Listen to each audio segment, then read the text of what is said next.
Chapter 610. If she hadn't been so playful when she was young and insisted on going out to play, would she have been abducted by human traffickers? Would our mother have died so innocently? Brother, what's wrong with you? Why are you speaking up for her? Lu Qi glared at Qingyu angrily before gritting her teeth at Lu Ziyun. The wounds on Qingyu's back and hands did not prove anything. The people present would not even think that Qingyu's wounds were left behind when she was an assassin or when she was on a mission. Luo village only had a few hundred families. The population was small.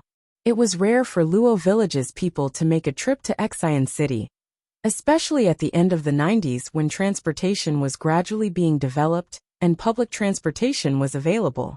However, how could one make a trip from Luo village to Xian City, or even a long journey without money? The people of Luo village relied on farming to support their families. All their wealth came from selling the harvests in the fields and gradually accumulating it. Therefore, in comparison, the people of Luo village did not know much. They knew what assassins and secret agents were. But the villagers of Luo village would never have guessed that Qingyu was abducted to be trained as an assassin. In comparison, the closest thing to reality was what Lu Qi said. Qingyu was indeed beautiful. Although Qingyu had a baby face, her features were delicate. Her nose bridge was high, and her small face had a unique charm to it. If the people present were to explain the scars on Qingyu's body, the most convincing explanation for what Qingyu had been doing during her disappearance was that she was working as a prostitute in a brothel. It was not like there was no precedent for a girl in the village being abducted.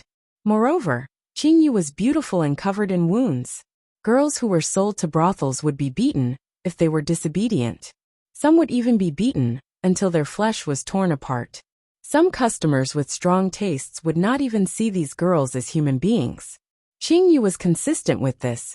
She refused to say what she had been doing during the time she was abducted. If she had been in a brothel and engaged in shady business for so many years, it would be strange if she was willing to talk about it. Therefore, the way most of the people present looked at Qingyu had changed. There were even a few people who looked at Yun Jian with the same disdain. They were still thinking, since Yun Jian and Qingyu are friends, they must be the same. TSK. What a pity that these two beauties actually came from a brothel. They must be the kind of women that could be ridden by tens of thousands of men. Thinking of this, all the men present looked at Qingyu and Yun Jian with unfriendly gazes. Some of them even thought, if I were to play with these two prostitutes who are ridden by tens of thousands of men, it would really be ecstasy. Lu Qi was still fighting with Lu Ziyun. Standing beside Yun Jian, CE, who was also a man, could clearly feel the gazes of the surrounding men staring at his woman with ill intentions. CE's eyes immediately darkened as he frowned, especially when he felt the gazes sizing up Yun Jian's beautiful body. CE pulled Yun Jian behind him with a frown. After avoiding the gazes, CE looked up to meet the men who were staring at Yun Jian earlier. He then swept his domineering aura across the place and shouted at the men, "You're the one who's being bullied." Chapter 611. Lu Ziyan had no intention of humiliating Qingyu in front of everyone. Such a thought had never crossed his mind. She was his sister after all. Lu Qi's words earlier had caused Lu Ziyan to frown. Initially, he had wanted to persuade Lu Qi to stop talking so much. Before he could say anything though, the group of uncles who were called over by Lu Qi, and the old bachelors in the village, who were here to watch the show were all staring at Yun Jian lecherously. They did not look at Qingyu with lewd eyes, because she was Lu Tai's daughter after all. Even if they wanted to, she was still Lu Tai's daughter. Yun Jian was different though. Everyone thought that Qingyu must have been sold into a brothel. Yun Jian must be the sister that Qingyu met in the brothel. She must be a prostitute who was ridden by thousands of men. Women earned money by spreading their thighs was the fastest way. That was what the men thought. It further convinced them that Qingyu and Yun Jian were from a brothel. After all, Qingyu was abducted when she was young. Even if she was adopted by a kind soul, how could she wear branded clothes when she came home? She looked like she came from a rich family. Only by earning money in that way could a young girl like her afford branded clothes. Yun Jian, who knew about Qingyu's injury, must be the same as Qingyu. Therefore, Lu Qi's uncles and the old bachelors who were here to watch the show were all looking at Yun Jian lecherously. They could not touch Qingyu, but it did not mean that they could not touch her friend. Moreover, Yun Jian was exquisite and beautiful, even prettier than Qingyu. This made the group of old bachelors present feel their hearts itch. Even if they had wives and children at home, their eyes would change color when they looked at Yun Jian. Some of the old bachelors in Luo village could not find a wife because they were poor. There were plenty of such people in the village. It was not surprising to see them. The old bachelors in Luo village had one thing in common. They were gluttonous and lazy. It was precisely because they were gluttonous and lazy that their families were so poor that they naturally had no money to marry a wife. These people were only here to watch the show, but once they heard it, they really imagined Qingyu and Yun Jian to be that kind of person. Therefore, they did not hold back with their words. A short, bald-headed man with a limp spoke in front of Ce, his tone dripping with arrogance. "Young man, are you crazy? Is this woman your woman?" "Ha. Ha ha." I looked at her tender breasts. Tsk, those breasts, they're really plump. They're probably the result of being pampered, right? Since this is your woman, young man, let's make a deal.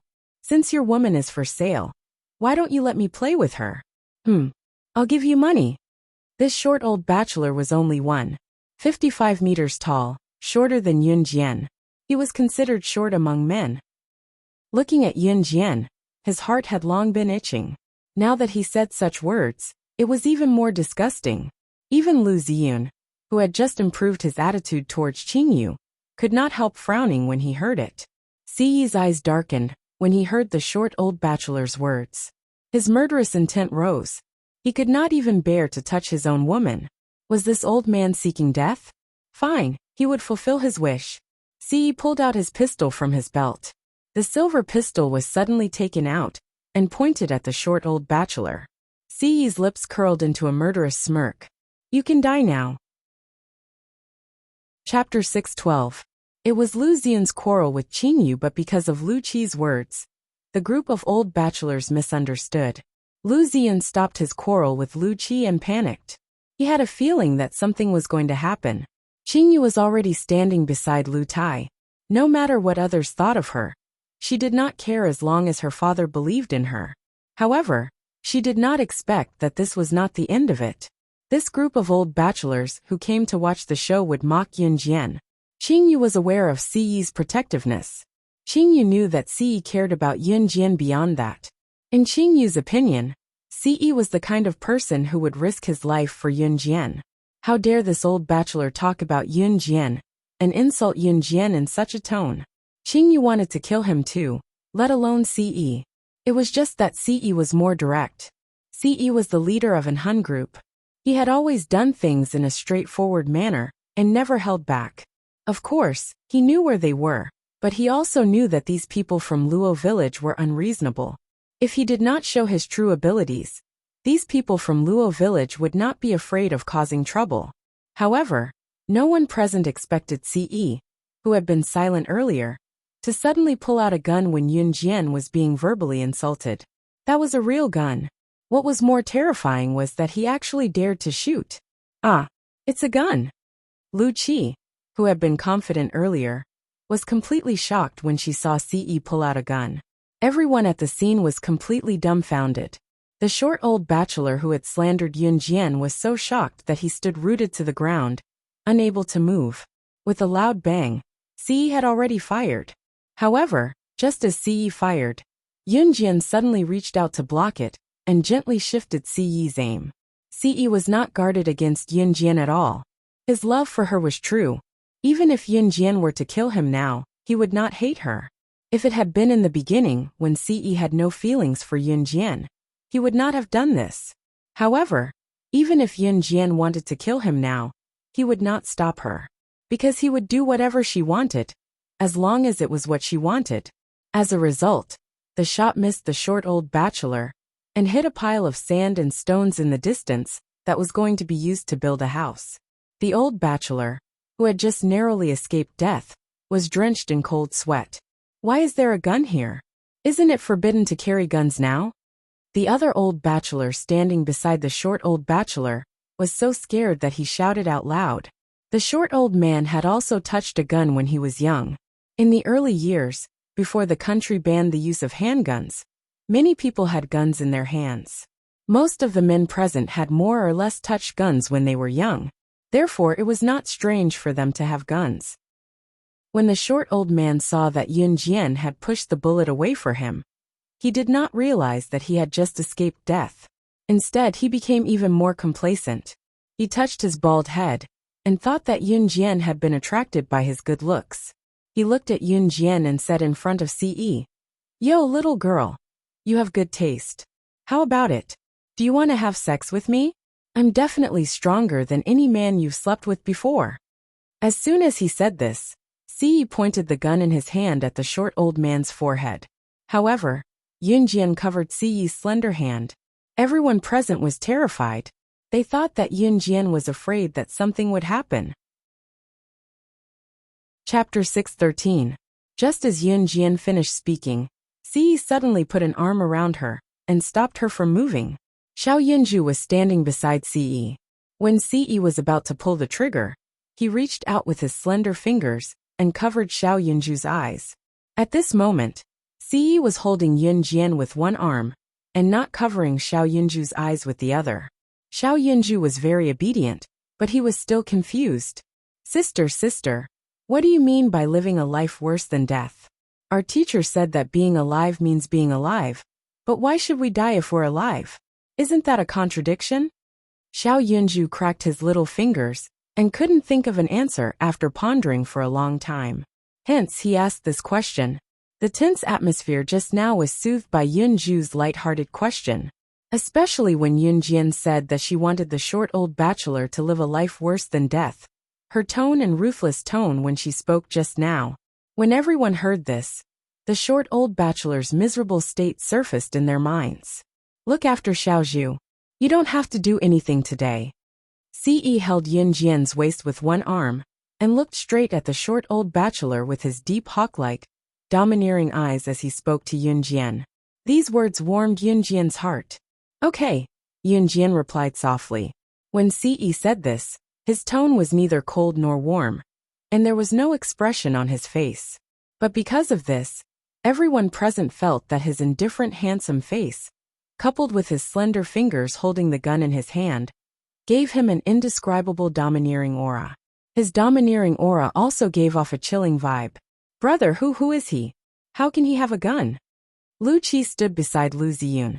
She had been arguing with Lu Ziyun arrogantly earlier, but now she dared not utter a single word when she saw the gun in Ce's hand.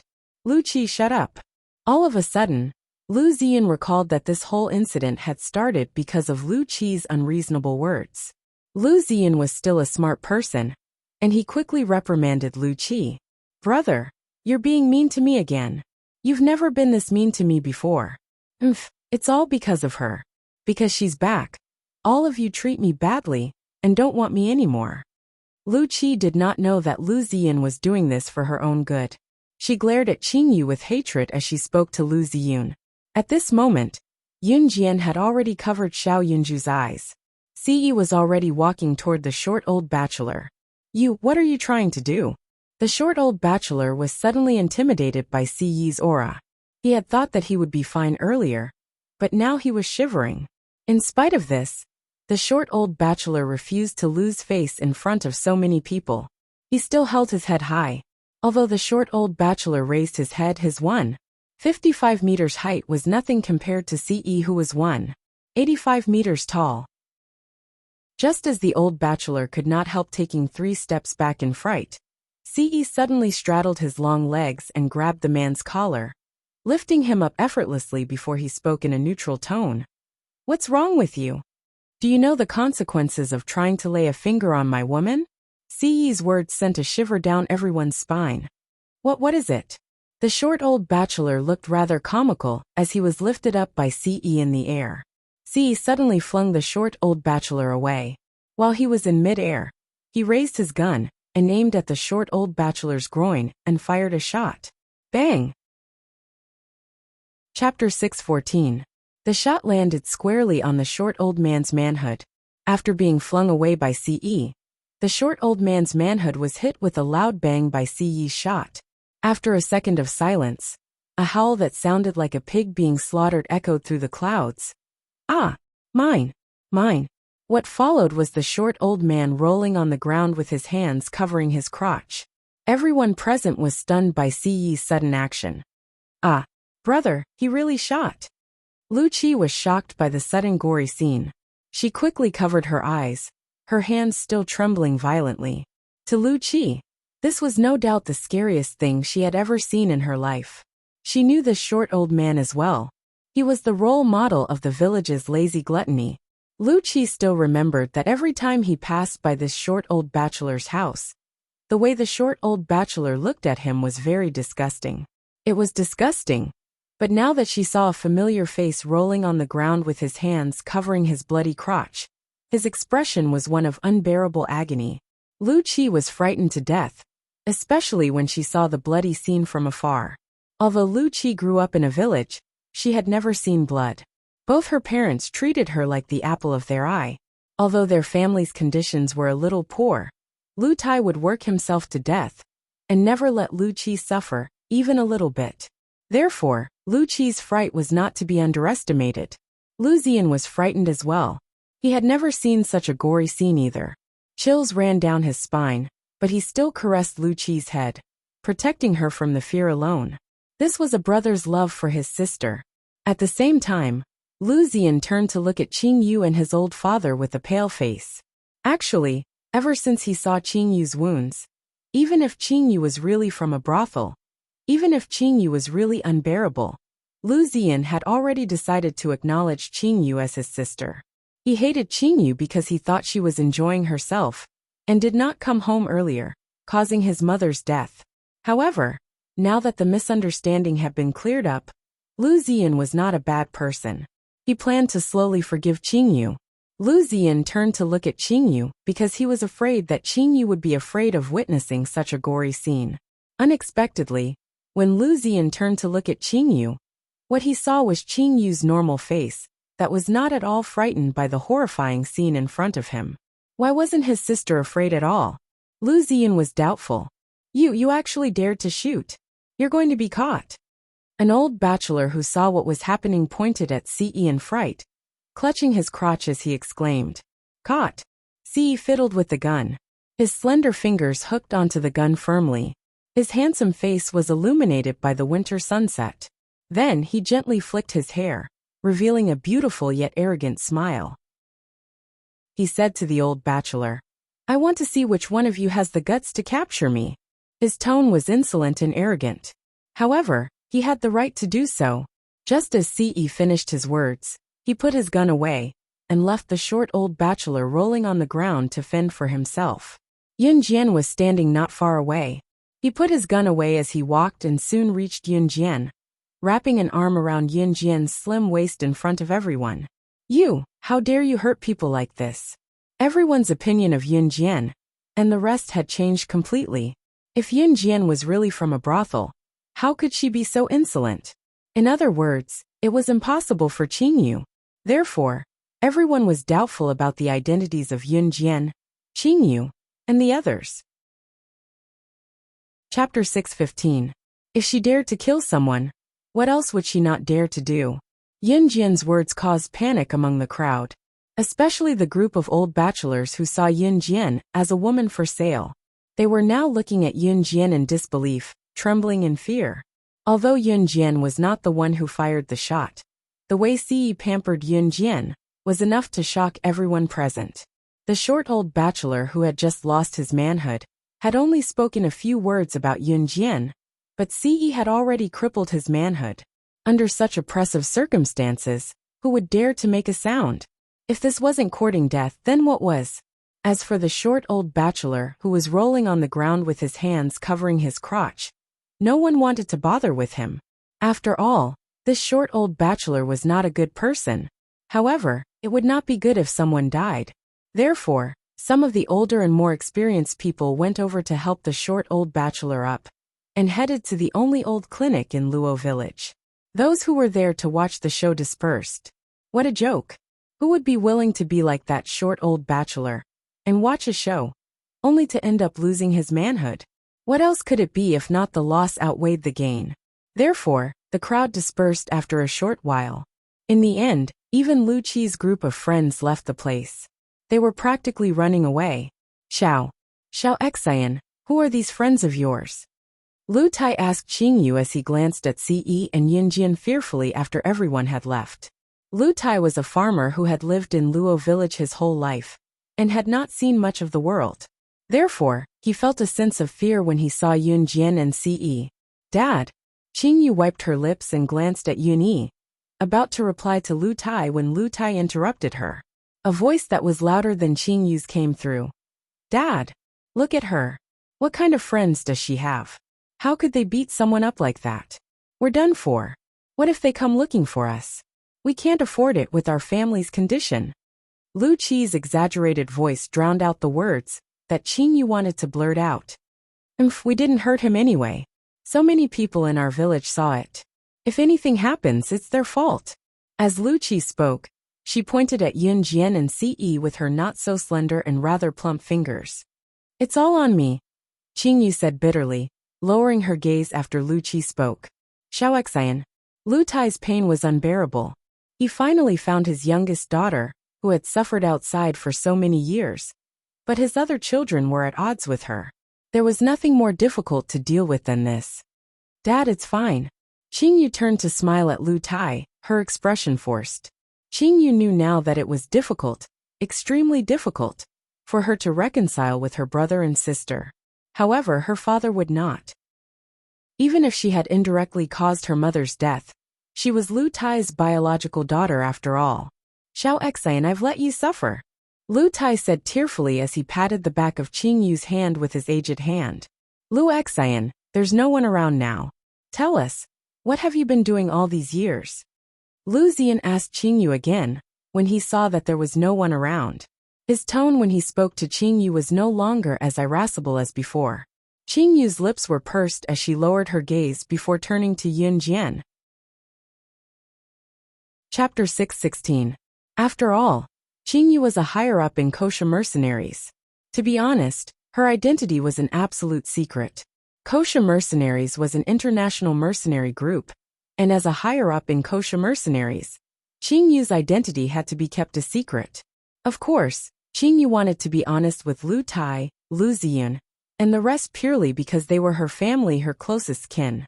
To be honest was to clear up misunderstandings. There were a few levels of honesty. The first was to come clean about everything. The other was to only reveal her identity as an assassin. Although the meaning was more or less the same, it was clearly inappropriate to reveal Qingyu's true identity.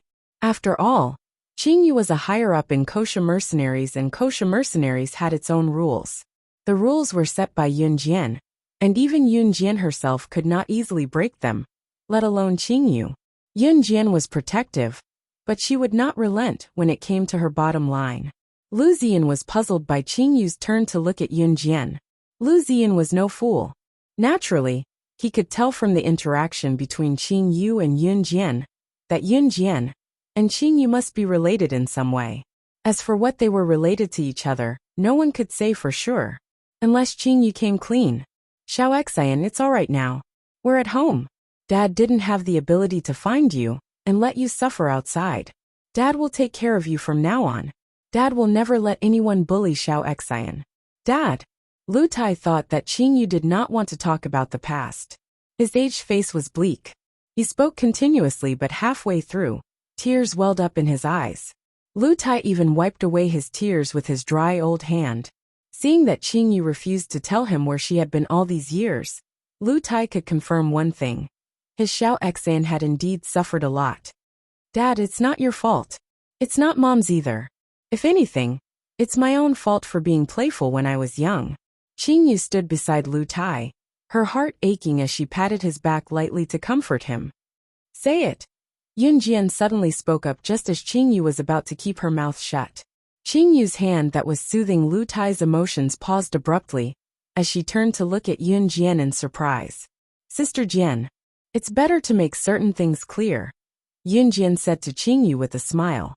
If it was the Yunjian from her past life, she would never have supported Qingyu's confession. In the past life, slaying God was unintentional. In her previous life, even when her younger brother died, it was inevitable for her to be sad, but it was not to the extent that she would die. But after her rebirth, after such a long period of time together, Yunjian discovered that there could be such deep affection between people. There wasn't a single person who didn't yearn for kinship. In her previous life, Yunjian yearned for kinship, but what she yearned for was perhaps only kinship, the feeling of being cared for. Not that person. Until now, Xiao Yunju, Qin Yiru, and Yuni had completely integrated into her life. She understood what kinship was. She also understood that none of them could be replaced by others. Qin Yu nodded solemnly after getting Yunjian's permission.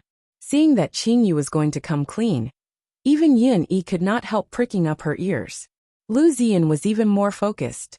Lu Qi was the only one who didn't seem to care at all. Chapter 617. When I was abducted back then, I was brought to a small island. Later, I realized that there were at least a few hundred children who were abducted like me. Qin Yu paused when she said this, as if she could still recall the fear she felt back then. I was scared, very scared, but I couldn't cry. Dad, I still remember when I was young, you said that if one day I forgot the way home, I must stand there and wait for you, because you will definitely find me. No matter where I am, you will come and find me. Qin Yu reached out to hold Lu Tai's old palm when she said this.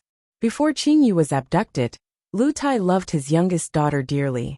He was a true farmer. When he worked in the fields, he would bring his youngest daughter along and tell her stories. As he told more stories, Lu Tai would talk about principles that little Qin Yu could not understand. He was not educated, but he knew a lot of principles after living for so long. However, this was the only thing that Qin Yu understood.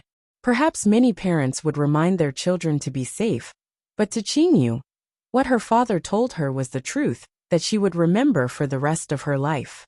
Tears trickled down from the corner of Qin Yu's eyes. She continued under everyone's gaze. I stood there all the time, not daring to go too far. Then some children ran away out of fear. When a child took the lead and ran, a group of children followed. But that was a small island. Other than the island, there was an endless ocean around. The group of children who ran away were all killed by a group of men carrying machine guns. Their bodies were also dragged away. All the bodies of the children who ran away were fed to the wolves. Qin Yu's tone was slowly returning to normal. After that, they started training us children who didn't run away. For months we trained day and night. It was also there that I learned how to kill. Qin Yu raised both her hands as she spoke. Lu Qi's legs were already trembling when she heard Qin Yu talk about how she killed without any fluctuation in her tone. As if killing a person was as simple as having a meal. Dad, I think you should know. That's right. It's an assassin organization, and I'm an assassin. Qin Yu paused. However, my luck was very good. I stayed in the organization for a few months and met Master. Master took me away from that terrifying place. Otherwise, I would have been a cold corpse by now. If Snake Lizard had not taken Qin Yu away back then, Qin Yu would not have been able to escape from that place with her ability alone. She did not have Yunjian's skills nor Yunjian's ability. Qin Yu's skills could only be considered above average. If Qin Yu had been like Yunjian, she would not have been able to leave the assassin organization alive. This was because out of hundreds of people, only a few had survived. Qin Yu stopped there. She did not tell Lu Tai and the rest that she had been following Yunjian ever since. Qin Yu knew that Yunjian did not want to expose her identity. Assassin, Xiao Xiao, these wounds on your body, they're... Lu Tai's eyes widened as he stared at Qin Yu in disbelief with his mouth agape. I was stabbed by someone. There's also a gunshot wound. Qin Yu did not hide it since she had already revealed it. Lu Ziyan was speechless from Qin Yu's words. His sister, the sister that he thought had returned in glory, had gone through such pain. Chapter 618. The kidnapped sister was not sold to a prostitute's brothel, nor was she crippled and left to beg on the streets. Both of these were common occurrences in the real world.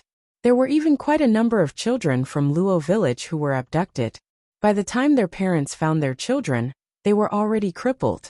How could a girl who had been a prostitute get married? Which one of the crippled beggars on the streets was not missing an arm or a leg? How would they live in the future? Some of them were even blinded. These were nothing more than human traffickers' tactics to gain sympathy from passers-by. These detestable human traffickers did not destroy a person, but a family's happiness. However, these were not Qingyu's experiences. She had gone to a place even crueler, an assassin's organization. Perhaps they had been abducted to become prostitutes, or perhaps they had been crippled and forced to beg on the streets. It was unfortunate, but at least this group of people was still alive. What about an assassin's organization? This was a place where the winner was king, and the loser was a bandit. If one did not have the ability, one would die. In an assassin's organization, there were hundreds of children, but only a few of them survived until the end. Sometimes there were not even 3 of them who survived. Yet his sister had been kidnapped to such a place. Lu Xian's heart skipped a beat. It was also in this second that his hatred for Qingyu was completely set aside. He hated her because he thought that Qingyu did not want to go home, because she was enjoying life all these years. But when he knew what she had been through, as her brother, Lu Xian's heart still ached. This was his sister after all. My Xiao Exine, you've suffered. It's all Dad's fault. I couldn't find you and didn't keep my promise. It's Dad's fault, it's Dad's fault. Lu Tai's soul almost left his body when he heard Qingyu's story. He thumped his chest and yelled at himself for being useless.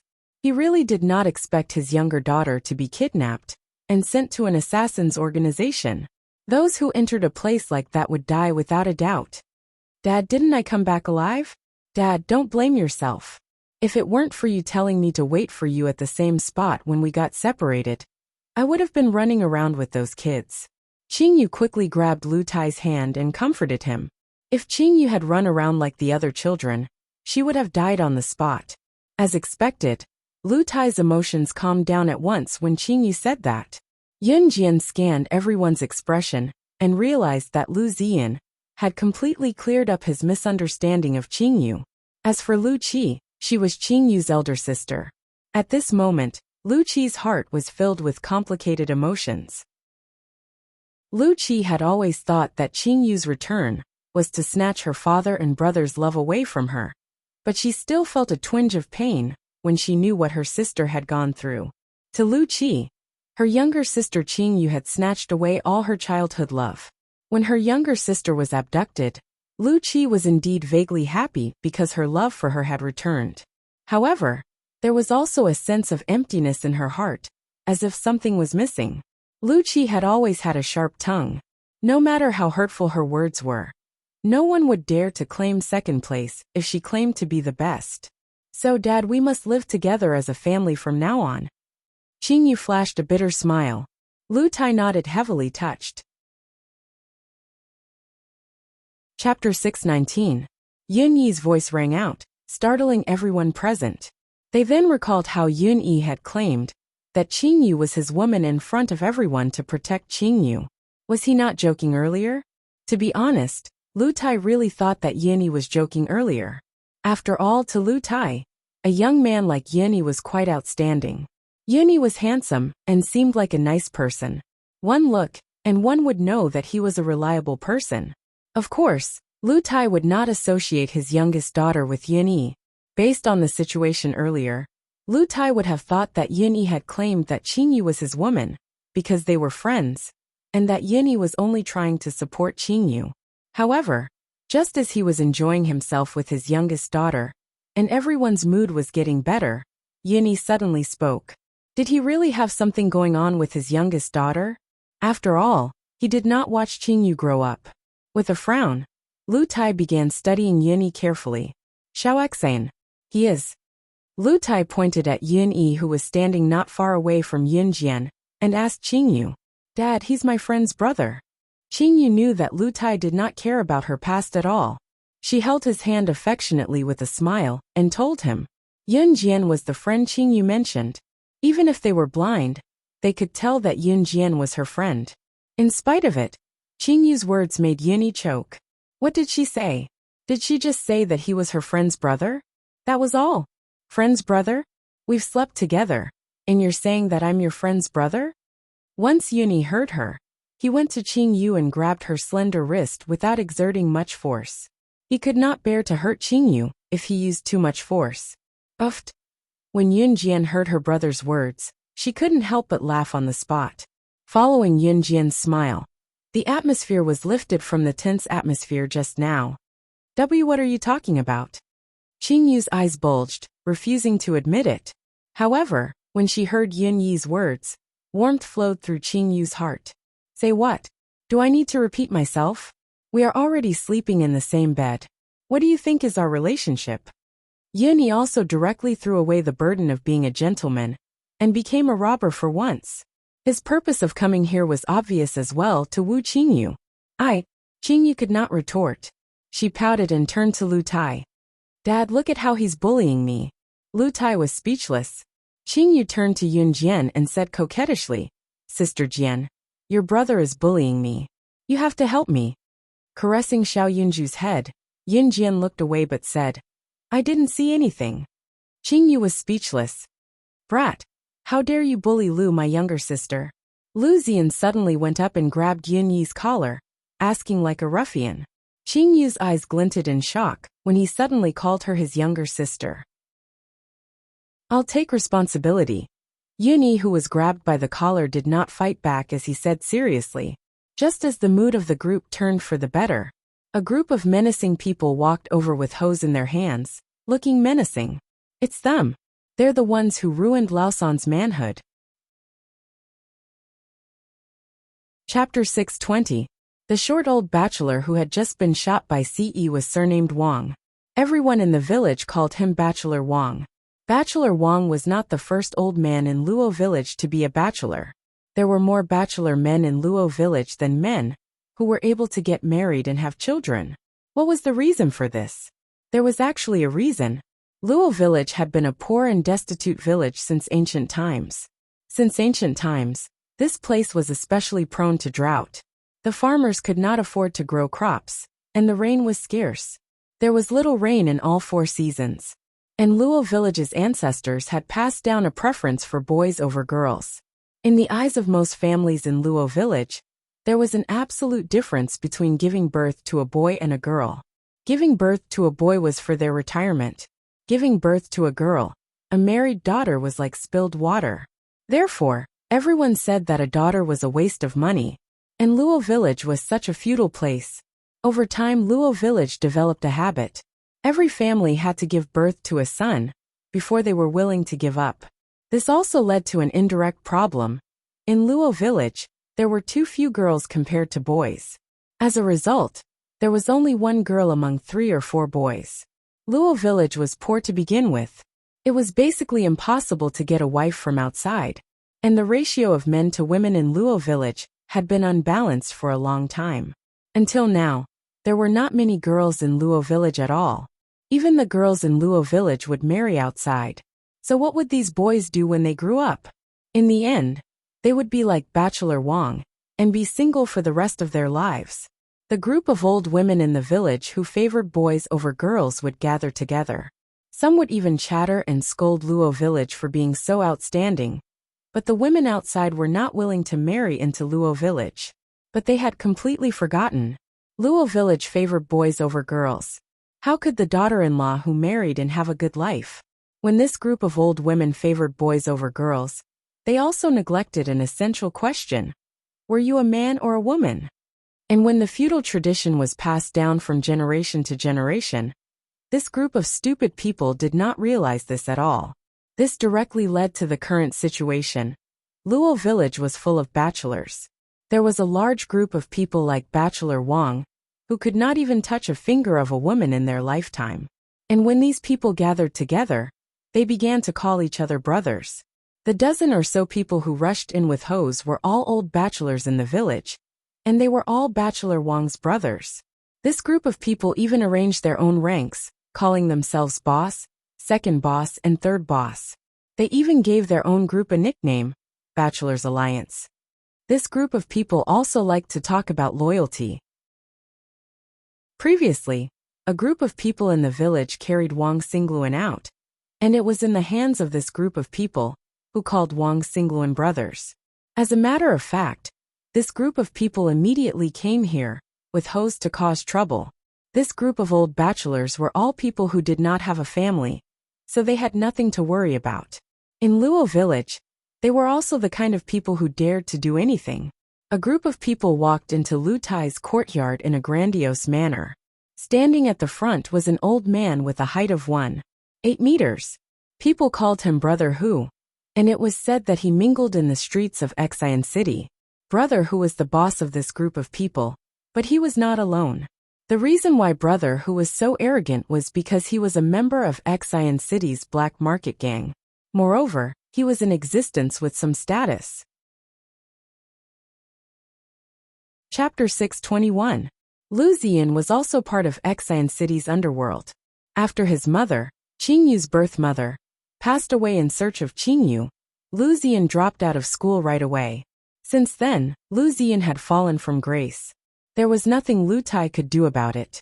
To Lu Ziyun, losing his mother was a reality that he could not accept. Lu Ziyan had been in the underworld for quite some time now. Lu Tai only knew that he had joined a gang in Xian City, but he did not know the details. Lu Ziyan had been in the underworld for so many years, but he was only at the bottom. Who was Brother Hu then? When Lu Ziyan had just joined the underworld, Brother Hu was already a high-ranking member of a big gang. Although Brother Hu was not a particularly reputable high-ranking member of the gang, Brother Hu's status was enough to crush Lu Ziyun. Hence, when Lu Ziyun saw Brother Hu, he was actually a little nervous and afraid.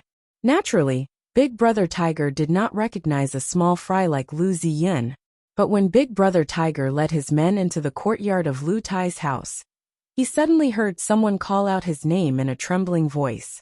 That person must have recognized him.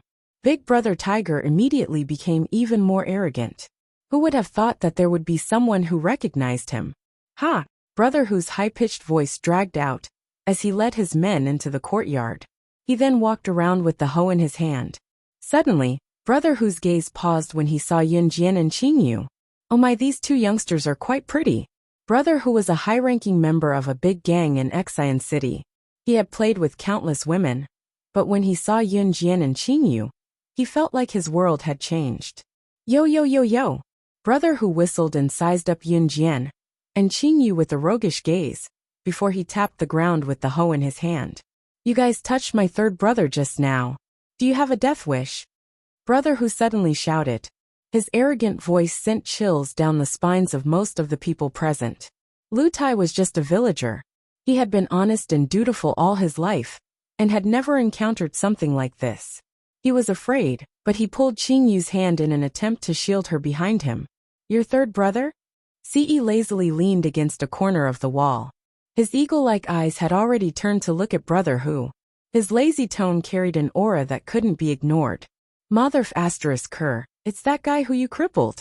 An old bachelor standing next to Brother Hu shouted at Ce in order to gain Brother Hu's favor. Heh. Ce smirked. He didn't feel threatened at all by the arrival of Brother Hu and his gang. Damn it! Are you guys looking for death? How dare you act so arrogantly after touching my people? F***ck. Brother Tiger swung his hoe and fiercely hacked at the ground. Then Tiger seemed to have thought of something.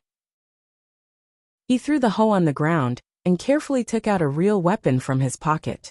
F***ck. Do you think that I will be afraid of you just because you have guns? I also have a gun. Ha ha ha.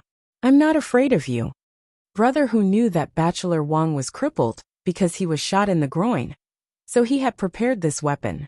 Lu Tai, Lu Ziyun, and Lu Qi instinctively shuddered when they saw that Brother Hu had a gun.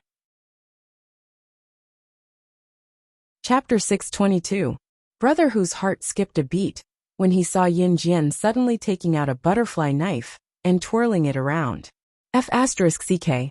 Brother Hu cursed in his heart. How could he be intimidated by a woman who had a knife in her hand?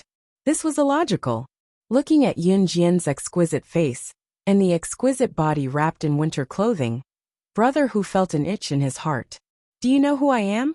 Brother Hu hooked the gun in his hand and turned it around to show off his cool to Yun Jian. After showing off his cool, Brother Hu was even more pleased with himself. He was a handsome man when he was young. Coupled with the way he twirled the gun around, it was enough to attract a large group of young women.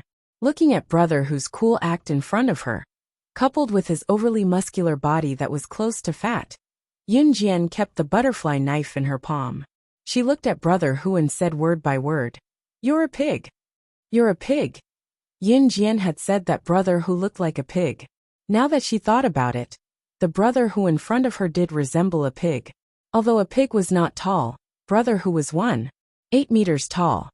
Brother Hu's muscular arms and fat legs were almost 4 to 5 times thicker than Yun Jian's. What else could he look like if not a pig? With Yun Jian's pointing, the few old bachelors beside Brother, who were trying hard to hold back their laughter. Some of them were even laughing out loud. Brother Hu was the higher-up of Xian City's second-ranked gang. Many people in the underworld were afraid of Brother Hu, and yet Yun Jian called him a pig? Laugh, laugh, laugh your head off. Brother Hu turned his head to the side and roared at the group of old bachelors. Just as he finished, Brother Hu turned his gaze to Qing Yu and Lu Ziyun. Brother Hu said to Lu Ziyun directly, "You're from Xian City's underworld too, aren't you?" "Hee. I heard that's your sister who just came back. She's not bad looking. Kid, lend me your sister to play with for a few days, and I'll promote you to be my underling in our gang. How about that?" Brother Hu said to Lu Ziyun, as if he was the one who was at a disadvantage. Lu Ziyun had been trembling just a moment ago, but upon hearing Brother Hu's words, an indescribable rage suddenly erupted from within him. Qing Yu had suffered so much. Perhaps Lu Ziyun would blame his sister if he did not know. Even if Lu Ziyun did not know about Qing Yu's suffering, he only wanted to chase her away, because he was too angry.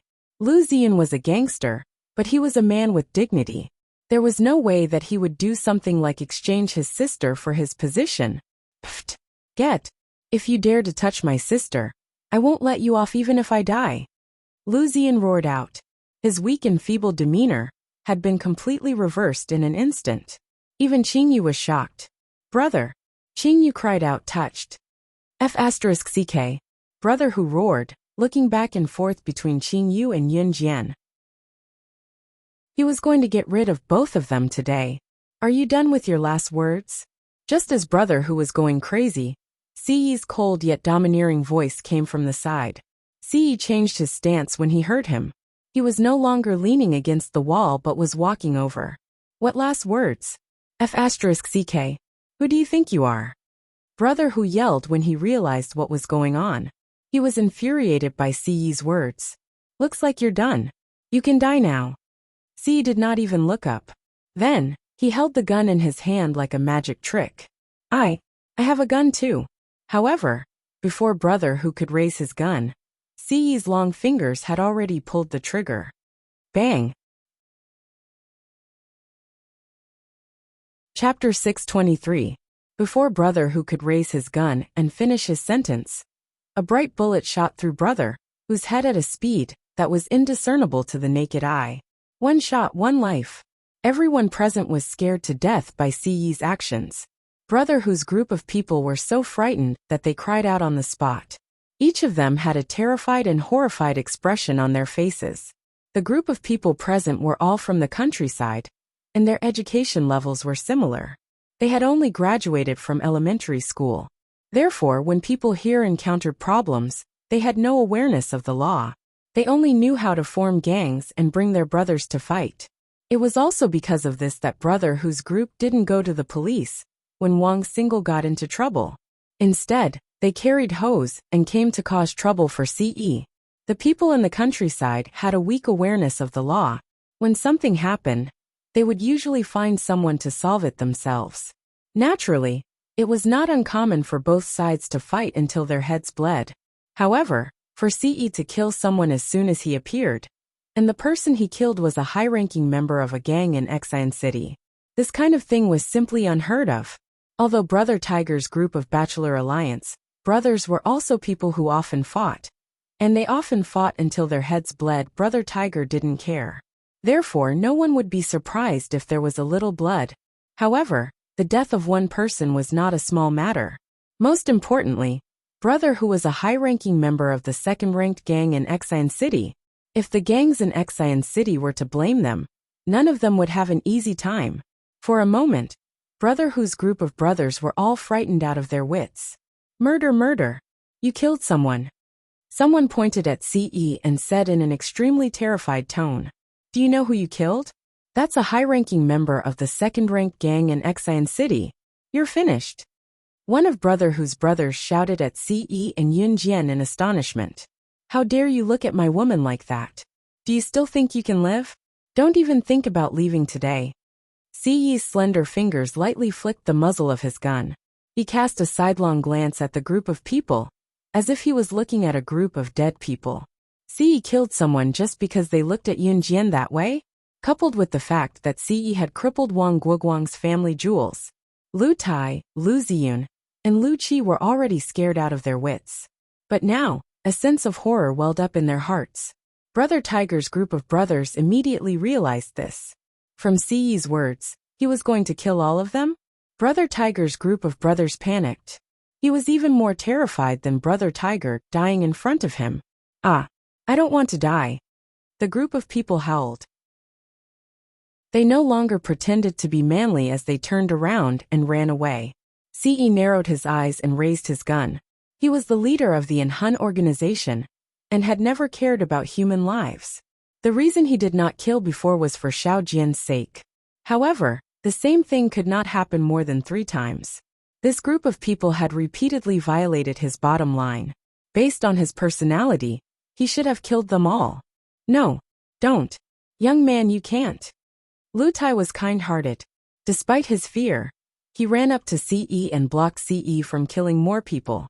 "Let them go," Yunjian said when she saw the situation. Brother Tiger's group of brothers also took advantage of this time to run away without leaving a trace. Lu Tai suppressed his fear instantly. Lu Qi, on the other hand, was rooted to the spot dumbly. There was only endless fear in her. The man of the friend Qing you brought back had killed someone. Chapter 624. Lu Tai heaved a sigh of relief when he saw Ce put the gun away. In spite of it, he still shuddered when he saw Brother Hu's body on the floor. In the end, Lu Tai went over to give Ce a shove before calling Lu Ziyun, Lu Qi, Qing Yu, and Yunjian over. "Go. All of you go. All of you go." Lu Tai began to chase them away. Lu Ziyun and Lu Qi were among those who were chased away. "Dad. You." Lu Ziyun's eyes widened as he stared at Lu Tai in disbelief. "Go. Don't say anything else. Xiao Yun, go to the room and take out the metal box under Dad's bed. It contains the rest of our family's money. Take all of it and run. Run as far as you can. Don't ever come back."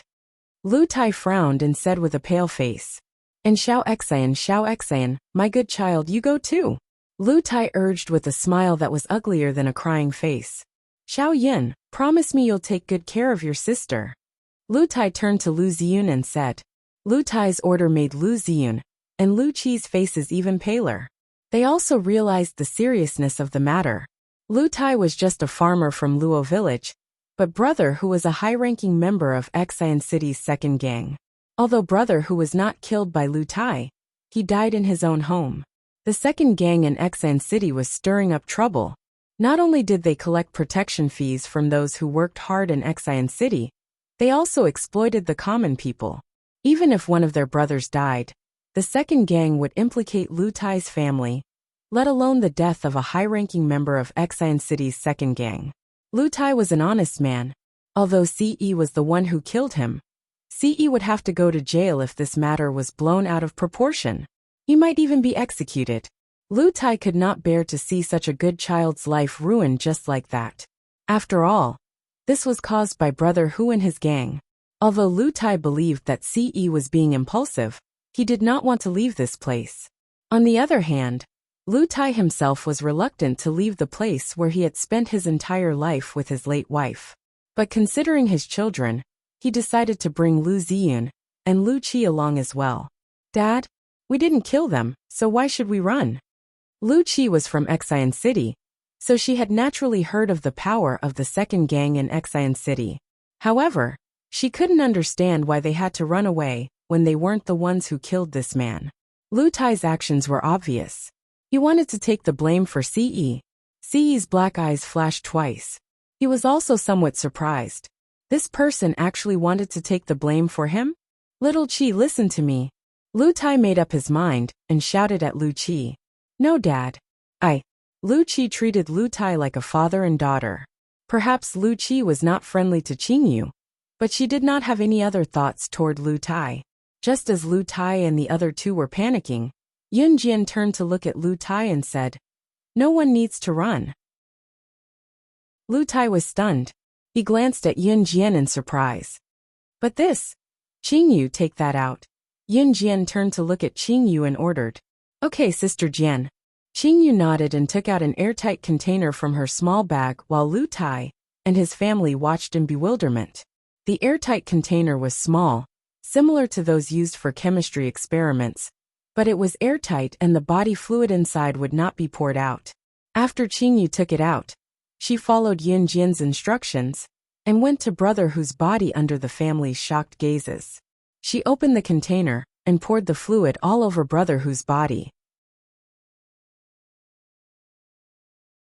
Chapter 625. Lu Tai and the other two were already surprised when Yun Jian called Qingyu Qingyu. After all, Qingyu was only Lu Xan to the three of them. Come to think of it, Qingyu had been away from home for so many years.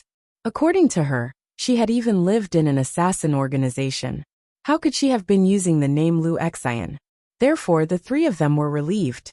What did Qingyu do though? She took out a sealed container that looked like it was from a chemical experiment.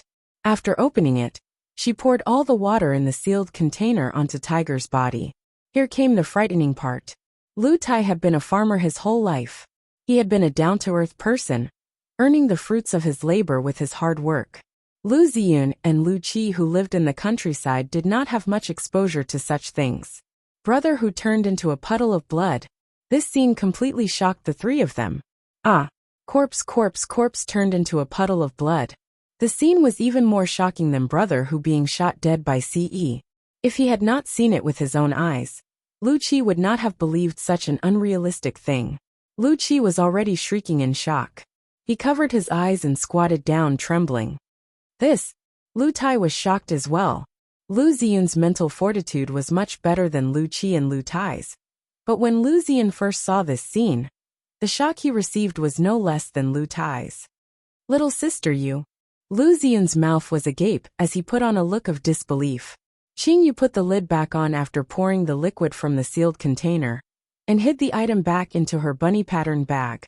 Qingyu turned around and explained to the three of them, "Dad, don't be scared. This is corpse-dissolving water. You'll be fine as long as you don't touch it." "Younger sister, how could you bring such a dangerous thing with you?" Before Lu Ziyun could finish his sentence, Qingyu interrupted him. Qingyu smiled and turned to Lu Ziyun to say, "Brother, it's fine. Her bag has been modified. The material is special. Even if the liquid in the container spills out, it won't flow out of the bag." Yun Jian walked up to Qingyu and explained. Yun Yi, who was standing beside Qingyu, was equally shocked. Ce calmly covered Xiao Yunju's eyes, not letting Xiao Yunju see the bloody scene.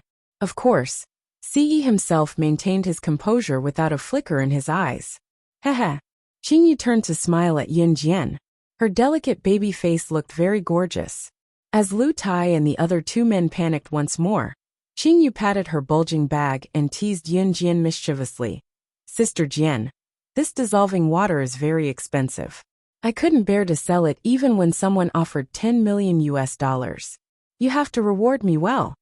Without a doubt, the corpse-dissolving water was the best divine tool for destroying corpses. You can pick any of the branches under my name. Yun Jian crossed her arms and replied to Qingyu with a smile. The conversation between Yun Jian and Qingyu made Yun Yi, who was clueless about the situation, suspicious. Ce was unfazed. Their conversation, however, had Lu Tai and the other two men rooted to the spot, dumbfounded. What? The corpse-dissolving water in Qingyu's hand was worth $10 million. In 1998, a family in Luo village would only need a few hundred yuan for a month's living expenses if they had a simple meal. $10 million worth of corpse dissolving water. What did that mean? Chapter 626. Yun Jian had many subsidiary companies in her past life. When she was reborn, the company she stole from with her hacking skills had many subsidiary companies. But that company was managed by one of Yun Jian's subordinates with the codename Alluring Demoness. The company that Alluring Demoness was in charge of was known as subsidiary companies in other regions, and not in the headquarters. Subsidiary companies were not the head office. These subsidiary companies under Yun Jian, even if it was just a subsidiary company, had at least $100 million worth of wealth. Haha, thank you, Sister Jian. Qingyu smiled sweetly. It was a mischievous grin. Lu Tai and the other two were rooted to the spot. Lu Tai was just a villager. To him, if he had more than $10,000 in cash, he would be considered one of the wealthiest families in Luo village. After all, the people in Luo village were basically poor and economically backward. Those who were rich had gone to the big cities to develop themselves. Most of those who stayed in Luo village could not leave. $10 million. When Qingyu said that the thing she had was worth $10 million, she used it just like that. In comparison, Lu Qi's reaction was the most intense. In the beginning, when Qingyu came back, Lu Qi treated her purely as a slave. Lu Qi had even made Qingyu wash all the clothes in the house, and made things difficult for her. Qingyu did not say a single word of objection. Lu Qi, Lu Ziyun, and Lu Tai knew that Qingyu was rich. After all, Qingyu was wearing branded coats when she came back. They did not expect Qingyu to be so rich. They did not expect Qingyu's friend to be so rich as well. She offered to give Qingyu a subsidiary company right off the bat. A subsidiary company was still a company. This young girl was frighteningly capable. Dad, why are you guys afraid of this person? Qingyu turned to ask Lu Tai after her interaction with Yun Jian. This person was naturally referring to Brother Tiger. Yun Jian watched with her arms crossed. Sigh. At this moment, Lu Tai sighed and shook his head. Sis, you should be asking me about this. As he spoke, Lu Ziyan scratched his head and said with a tinge of shame, Don't laugh at me. I'm also from the streets of Xian City. With that, Lu Ziyan's face turned serious. That brother who is one of the higher-ups of Xian City's number 2 triad. If he was just a higher-up, we wouldn't have to be so afraid. But the problem lies with this brother who. His sister is the daughter-in-law of the number 2 triad. The second leader dotes on his wife very much. And the second leader, and the first leader of the second gang in Xian City, are blood brothers. And they are as close as real brothers. If something happens to Brother Tiger, it will directly involve the big boss of Xian City's second gang. The second gang's status in Xian City is not ordinary. I'm just a small punk, and my family is just an ordinary family. There's no way we can fight against the second gang in Xian City. That was why Lu Tai reacted so violently after Ce killed Brother Hu. Then what should we do? Lu Qi shouted in fear. Then Lu Qi glared fiercely at Yun Jian and Ce and shouted at them. This is all your fault. You'll have to take responsibility. Don't drag my family into this. Of course we won't let your family take responsibility. Yun Jian glanced at Lu Qi. Yun Jian naturally wouldn't let Lu Tai's family bear the consequences. But Lu Qi's words made her very unhappy. Let's go. Ce suddenly spoke, uttering the word curtly. You still want to leave? Then what about my family? We'll all be killed by the second gang. Do you even have a conscience? Lu Qi was so scared that she was about to cry. She thought Ce was really going to leave. If you don't want to die, then destroy it first. Ce held Xiao Yunju's hand, and spoke in an extremely calm tone. What? Destroy the second gang? How is that possible? With just the two of you? Lu Qi's eccentric voice sounded once again. Chapter 627. Huh. Ce scoffed softly at Lu Qi's words. Ignoring Lu Qi, he pulled Xiao Yunju outside. For Yun Jian's sake, Ce had already shown mercy by not killing Lu Qi on the spot. If they stayed any longer, Ce would only feel the urge to shoot them dead. Ce had always been decisive, unlike Lu Qi's family who was overly cautious. Taking 2 steps toward the door, Ce turned back and walked to Yun Jian. holding Yun Jian's hand with his other hand and heading out. Qingyu followed when she saw Yun Jian heading out. Sister Jian, I'm going too. Since Qingyu wanted to go, Yunyi wanted to follow as well. Don't go, all of you. Take care of my brother. Yun Jian suddenly told Qingyu before she took Xiao Yunju from Siyi's hand and passed Xiao Yunju's to Qingyu. Qingyu listened to Yun Jian, answering as soon as Yun Jian spoke. I'll lead the way. Lu Ziyan suddenly spoke up after a few seconds of hesitation. Yun Jian did not reject him. Just as he finished speaking, the sound of an alarm came from the entrance of the village. Luo village was quiet, but the siren from the village entrance sounded abruptly. As the sound came closer, Lu Tai and his friends paled in fright. It's police cars. This sound was heard when someone got into a gang fight and injured someone in our village. Dad, the police are here. Lu Qi grabbed Lu Tai's hand and shouted in panic. There was a police station in the town near Luo village. Brother Hu and his gang who came to cause trouble were all from Luo village. Naturally, they had gone to the town's police station to report the incident.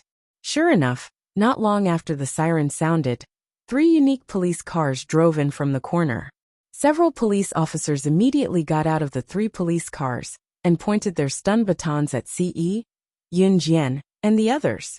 Someone reported that you killed someone. Come back to the police station with us now. One of the more mature-looking male police officers came over and said. Then, this group of police officers also checked inside and outside Lu Tai's house. He didn't find anything out of the ordinary. After Qingyu turned Brother Hu's body into a puddle of blood, he cleaned it up without leaving a trace. Not a single trace was left at the scene. No, I'm not going. I'm not going. We didn't kill her. It was him. It was this person. You can catch him. Lu Qi pointed at Ce and shouted. The group of policemen ignored Lu Qi and took everyone present away. Ce and Yun Jian did not resist. Everyone was brought to a police station called Shangjie Town, which was closest to Luo village. 2 hours later, everyone was released without charges. The moment they walked out of the police station, Lu Tai and the other 2 were dumbfounded. Lu Ziyan was even more incredulous. Looking at Ce who managed to walk out unscathed after killing Brother Hu just now, Lu Ziyun's heart raced wildly. How did we get bailed out so quickly? Lu Ziyan turned to look at Ce and asked suspiciously. It was Brother Hu whom Ce had killed. Yet they were all released without charges. Ce ignored Lu Ziyun. Ce held on to Xiao Yunju with one hand and Yun Jian with the other as they walked out of the police station. Just as they stepped out of the police station, someone came up to them. Chapter 628. Ce nodded slightly as if everything was under his control. In spite of it, Adam's sudden appearance and his words shocked Lu Tai, Lu Ziyun, and Lu Qi who had followed them out of the police station. The second mafia group in Xian City was second only to the first mafia group in Xian City. In Xian City, the second mafia group was in existence that could cover half the sky with one hand. Such a large mafia group was annihilated by this man who addressed Ce as young master? How was that possible? Who are you lying to? You annihilated the second mafia group? We've only been in the police station for 2 hours. How could you annihilate a powerful mafia group like the second mafia group? I don't believe it. Lu Qi said bluntly. Enough, Xiao Qi. Seeing how Lu Qi kept speaking, and how every word that came out of her mouth was overbearing, even her brother, Lu Ziyan, could not bear to watch any longer. He immediately roared at Lu Qi. Stop it. Go you. Lu Qi was unrepentant. Young master, this woman dares to question you. Do you need me to kill her? Adam was a violent man. He was not afraid that they were in the police station. So he pulled out the Desert Eagle from his belt and pointed it at Lu Qi. Lu Qi screamed again, hugging her head when she saw the real gun. No need. Let's go, Yun Jian told Adam. How could he disobey the young madam's order? Adam did not forget that Ce had warned them not too long ago. Yun Jian's words were his orders, and everyone in an Hun group had to obey. Otherwise they would be punished severely. Yes, Adam replied, and then he kept the Desert Eagle. Lu Qi breathed a sigh of relief, after walking through the gates of hell once again. She was so scared that she almost lost her life. No one cared about Lu Qi's reaction. Ce turned to look at Adam and continued, "I'll leave everything here to you. Take care of everything." Did that mean that they were leaving? Qingyu quickly asked Yun Jian, "Sister Jian, you guys are going back to Longmen City?" "Yes." Yun Jian nodded. Since she could not stay in Qingyu's house any longer, she naturally left. Oh, Qingyu was reluctant. In fact, Qingyu was truly reluctant to part with Yin Yi. If Ce and Yun Jian were leaving, did that mean that Yin Yi was leaving too? Yin Yi suddenly spoke to Yun Jian, "Xiao Jian, I'll stay here for a while. I'll return to Longmen City after everything's settled. You guys go first." When Yun Jian heard this, she immediately nodded. Yes.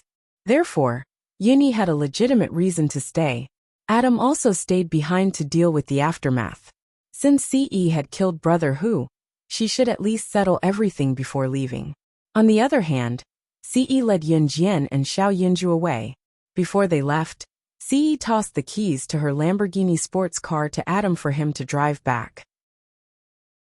The reason why Adam could reach Xian City within 2 hours and annihilate the city's second-ranked mafia group was that he had taken a private helicopter over after receiving the news. The journey that was supposed to take at least 7 to 8 hours was a short, while by helicopter. As for Adam's private helicopter, it was snatched away by Ce right away. Adam's private helicopter was parked in a large open space. There was a pilot in the private helicopter as well. Ce and Yun Jian came here with Xiao Yunju.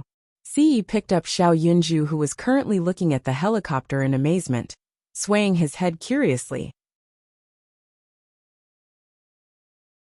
Chapter 629. Xiao Yunju shook his head quickly and answered obediently, "No." Xiao Yunju then turned to Yun Jian and asked with a pout, "How about Jiejie? Have you been in a helicopter before?" Faced with such an obedient Xiao Yunju, Yun Jian could not bear to lie. She nodded and said, Oh." Xiao Yunju nodded again. Ce had already squatted down to carry Xiao Yunju and put Xiao Yunju on the back seat of the helicopter that was parked on the lawn.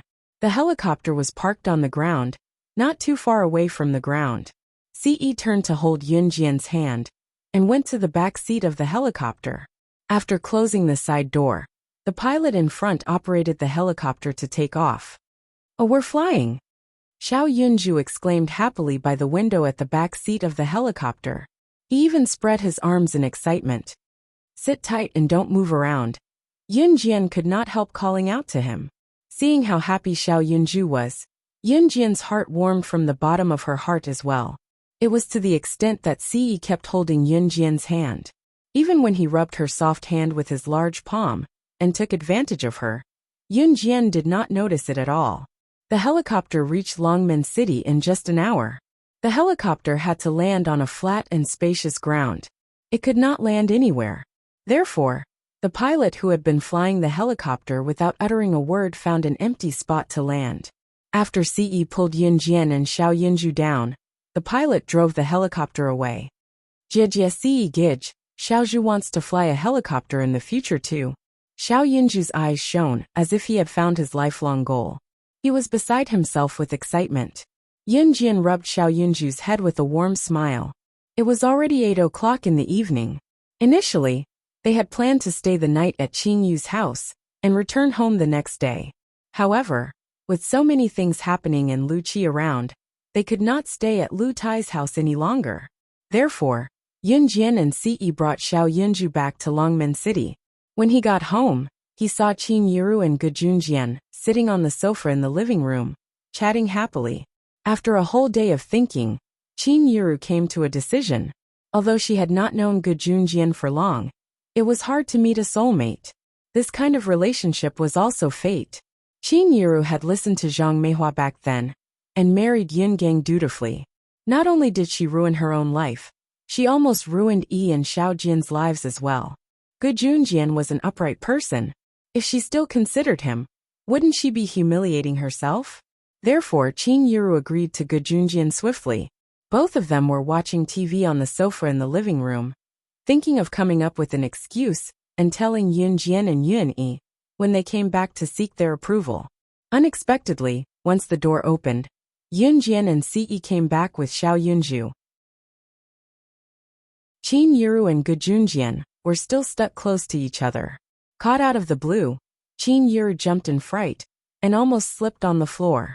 Gu Junjian reacted quickly and caught Qin Yuru's hand. Xiao Jian, why are you guys back so soon? Qin Yuru asked guiltily. Gu said he wants to stay there for a few days, so we came back first, Yunjian explained briefly. Qin Yuru's expression turned serious as she told Yunjian with mixed feelings. Xiao Jian, Mom has something to tell you. Chapter 630. What? Xiao Jian, you know about it? Qin Yuru was still hanging her head, thinking about how she should tell Yunjian about it. She did not expect Yunjian to already know about it. Mom, as long as you're doing well and happy, I won't object. I'll support you with everything I have, Yunjian said from the bottom of her heart. Humans had feelings. Although Yunjian was a secret agent in her past life, she had already treated Qin Yuru as her biological mother in this life. What Qin Yuru did for her and her brother could not be expressed in a few words. Yunjian also knew that no one would do more for her than Qin Yuru. This was motherly love. Of course, if Ce heard what Yunjian said from the bottom of her heart, he would be the first to stand up for her. After Yunjian said what she said, Qin Yuru's eyes were already moist. Her Xiao Jian had really grown up. Qin Yuru still remembered that her daughter was quite willful when she was young, and her results had always been mediocre. It was only when the first semester of the third year of junior high school started that her results gradually improved. Before she transferred from Xinjiang town to Longmen City, she had even gotten first place in the 5-school joint examination. Qin Yuru was so proud back then. Xiao Jian. Qin Yuru's tears were about to fall. Mom, don't cry. If you cry, I might disagree. Yunjian chuckled. Amused by Yunjian, Qin Yuru held back her tears and smiled through her tears. Gu Junjian had been standing beside Qin Yuru, patting Qin Yuru's shoulder to comfort her. I wonder if Xiao Yi will agree. Qin Yuru muttered to herself with a frown when the atmosphere changed. After all, to Qin Yuru, if either her son or daughter disagreed with her marriage to Gu Junjian, there was no chance of it happening. To Qin Yuru, Yunjian and Yun Yi were her life support and hope.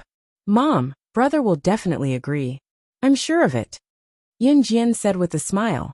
Her brother, Yun Yi, still wanted Qin Yuru to agree to him and Qin Yu. Moreover, Yun Yi would definitely want Qin Yuru to live well. Qin Yuru was relieved, even though she did not hear Yun Yi's reply. Mom, let's go upstairs then, Yunjian said to Qin Yuru, and held Xiao Yunju's hand as they went upstairs. Qin Yuru nodded. She was already happily sitting down to discuss the marriage with Gu Junjian. Gu Junjian's parents were no longer around. Qin Yuru and Gu Junjian were both married for the second time, so their wedding could be slightly simpler. However, the necessary ceremony had to be completed. Of course, it was still early for the wedding. At this moment, Yunjian was already holding Xiao Yunju's hand as they walked to his room. Xiao Yunju was already sleeping alone. It was already past 8 o'clock at night. Xiao Yunju was still in his puberty stage, so he was already dozing off. Yunjian accompanied Xiao Yunju to his small bed in his room, turned off the lights and closed the door for Xiao Yunju before returning to her room. Xiaozhu is asleep? Ce stood at the door and asked when she saw Yunjian coming out. Yunjian nodded. Yunjian yawned after she finished speaking, feeling sleepy all of a sudden. I'm going back to my room too. Good night. Yunjian turned to tell Ce before she turned a corner and returned to her room sleepily. Chapter 631. Yunjian's back was facing Ce just now, so she had her back to Ce when she entered the room. She had planned to lean her back against the door to close it and lock it, but she did not expect Ce to be one step ahead of her and enter the room first. Just as Ce entered the room, he scooped Yunjian up and pressed Yunjian onto the big bed not far away. Ce's arms were wrapped around Yunjian's waist as he pressed Yunjian on the bed. Yunjian's back happened to be leaning against him. Yunjian was still wearing her pajamas earlier, but her sleepiness was all gone when she was suddenly pressed down. It was also at that moment that her cheeks flushed. The white lights in the room were on, and the temperature was rising bit by bit. Yunjian could even feel Siyi's breathing growing heavier on her back. Xiaojian. Siyi's masculine voice sounded like a starving beast that suddenly found food, but dared not strike. Yunjian was startled. She could clearly feel that Siyi's actions today were more uncontrollable than before. Before Yunjian could speak, Siyi had already flipped Yunjian over and kissed Yunjian's beautiful lips fiercely, tossing and turning. Unlike the gentle kisses in the past, this kiss was heavy and ferocious, like a torrential river. Yunjian's heart was about to stop. As they kissed, Yunjian's gaze gradually blurred. While Yunjian was being kissed passionately, she suddenly felt a chill in front of her chest. Unbeknownst to her, her jacket and thermal underwear had been taken off. Yunjian was startled as Siyi's large palm moved to her bra. She pressed Siyi's palm down in time. Siyi was obviously intoxicated by the fragrant body. This was something he had never experienced before. Other than the tights on her lower body that were still intact, Yunjian's upper body was only left with a bra. Her ample bosom was wrapped by the bra as she lay beneath Siyi, fueling Siyi's desire. Finally extricating herself from Siyi's lips, Yunjian was pinned down and unable to move. Still, she panted a few times and blurted out what she wanted to say. "What's wrong with you?" Siyi hugged her and bent over, burying his head on Yunjian's collarbone under her chin and asked, "Is your mom moving to Gu Yunjian's house after she gets married?" Yeah. What's wrong?" Yunjian nodded. "Are you going to follow her?" This was what Siyi wanted to ask the most. Gu Junjian and Qin Yiru's wedding date shouldn't be too long. If Yunjian were to move out, how long would it take for him to see her again? "If my mom moves to Officer Ji's house, I'll naturally follow her. Not only me, but Xiaozhu will also go. Oh right, my brother will too. After all, this isn't my house. My mom has been here for so long that she's actually quite embarrassed." Before Yunjian could finish her sentence, she felt a shadow covering her lips again. What followed was a long period of demanding. It was only when Yunjian was about to suffocate from the kiss that Siyi finally let go of her lips. Yunjian didn't understand what Siyi meant. If Qin Yiru were to marry Gu Junjian, she would naturally move out. And Yunjian would definitely move out with Qin Yiru. Xiao Yunju and Yun Yi would also move out. Yunjian couldn't figure out what he was angry about. Just as Siyi lowered his head to cover her lips again, Yunjian suddenly turned her head and asked him, "What's wrong with you today?" Chapter 632. Just as Siyi was about to kiss her passionately, the door suddenly opened. The door opened all of a sudden, as Yunju popped his head in. When Siyi entered the room, he locked the door. However, his heart was on Yunjian when he locked the door, so he only locked it halfway.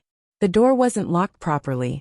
Xiao Yunju was about to fall asleep in his room, when he suddenly remembered that he had something to tell his sister. He ran to Yunjian's room to tell her about it. When the door opened, Xiao Yunju's head popped in. He opened the door excitedly and said, Sister, Xiaozhu forgot to tell you that the school is having a parent-child sports day next week. Can sister and brother Siyi attend Xiaozhu's sports day together?" Before Xiaozhu could finish his sentence, he had already opened the door and peeked in. However, before he could finish his sentence, he was shocked by the scene in front of him. His brother Siyi was on top of his sister. "Brother Siyi, how could you hit sister?" Xiao Yunju's words came to an abrupt end as he ran in with his short legs. When she heard Xiao Yunju's voice, Yunjian jumped in fright. She hurriedly pushed Siyi. At this moment, Xiao Yunju had already run to the side of the big bed. He walked over and cried, "Boo-hoo, brother Siyi, please don't hit sister. Xiaozhu will be obedient. Brother Siyi, please don't hit sister." When Xiao Yunju cried, Qin Yiru and Gu Junjian, who were downstairs, also burst into tears. At this moment, Siyi immediately got up from Yunjian's body and covered Xiao Yunju's eyes. Yunjian used this time to quickly put on the clothes that Siyi had taken off and sat on the bed with a guilty conscience. Qin Yuru and Gu Junjian heard the commotion and ran upstairs. What's wrong? What's wrong? Qin Yuru was so frightened that she threw away the TV remote control in her hand. When she heard Xiao Yunju's cries, she immediately ran upstairs as fast as she could. Gu Junjian also ran upstairs as fast as he could to Yunjian's bedroom. When he reached Yunjian's bedroom, Qin Yuru asked, "What's wrong? Xiaozhu, what's wrong?" When he reached the door, he saw Ce carrying Xiao Yunju in the room. Yunjian was sitting upright on the bed like a student who had been caught absent-mindedly by the teacher. When she saw Qin Yuru appear at the door, Yunjian smiled and said to Qin Yuru, "Mom, it's nothing. We were just playing a game with Xiaozhu." He cried when Xiaozhu lost. Yunjian then turned to look at Xiaozhu and said symbolically, "I told you that a man shouldn't cry. Xiaozhu, do you understand?" Yunjian had no choice but to use her brother as a shield. Xiao Yunju didn't know about this at all. He only knew that Ce was biting his sister. The teacher said that biting meant hitting, so Xiao Yunju told him the truth. "No, Jie, you're lying." Xiaozhu was sleeping and suddenly remembered that Xiaozhu had something to tell Jie. So Xiaozhu came to Jie's room and saw Ce Gij hitting Jie. "Hey, you hit Xiaojian." Qin Yuru was shocked. Chapter 633. Little Yunju's self-righteous words stunned Qin Yuru, who was rooted to the spot in bewilderment. Yunjian wanted to face-bomb and sigh. Xiao Yunju, on the other hand, had no idea that he had said something wrong. Instead, he complained even more vigorously. "Mama, Qin Ce Gij is mean." As he spoke, Xiao Yunju struggled out of Ce's embrace and ran to Yunjian to grab Yunjian's hand. He looked at Yunjian with his chubby cheeks and told Yunjian, "Jie, does it hurt? Ce Gij is mean. I'll hit him for you." As he spoke, Xiao Yunju ran to Ce and patted Ce's sleeve softly before running to Yunjian to tell her. "Hehe, Jie, Ce Gij was hit by Xiaozhu. It doesn't hurt." Xiao Yunju broke into a bright grin as he spoke. Qin Yuru, who stood at the door and did not enter the house, was completely dumbfounded. She had just snapped out of the joy of Yunjian agreeing to her marriage with Gu Junjian when she heard this all of a sudden. And Xiaojian, how could this be? Qin Yuru stared at the scene in shock, unable to snap out of her panic for a long time. Gu Junjian, who stood beside Qin Yuru, knew about Ce and Yunjian's situation and could only sigh with a hand on his forehead. How could Xiaozhu be so good at making things happen? She was actually able to tell the whole story so quickly. Perhaps Xiao Yunju felt that he was not strong enough, so he asked innocently, "Jie, why aren't you saying anything? Did Xiaozhu not hurt Ce Gij?" But the teacher said it's not good to bite. Ce Gij can bite Jie, but Xiaozhu can't bite Ce Gij. The teacher said that biting is a bad child and needs to be spanked. Xiaozhu's innocent words made Yunjian feel even more awkward. Being grabbed by Qin Yuru all of a sudden, Yunjian was caught off guard. Yunjian had learned how to kill, and how to kill someone with a single blow. She had also learned medical skills and hacking, but she had never learned how to handle such a situation. Cough. "Xiaozhu, come out. Uncle will accompany you to sleep." Gu Junjian knew that it would be terrible if the situation continued. If Xiao Yunju said anything else, Qin Yuru would probably overthink. Therefore, Gu could only take Xiao Yunju away first.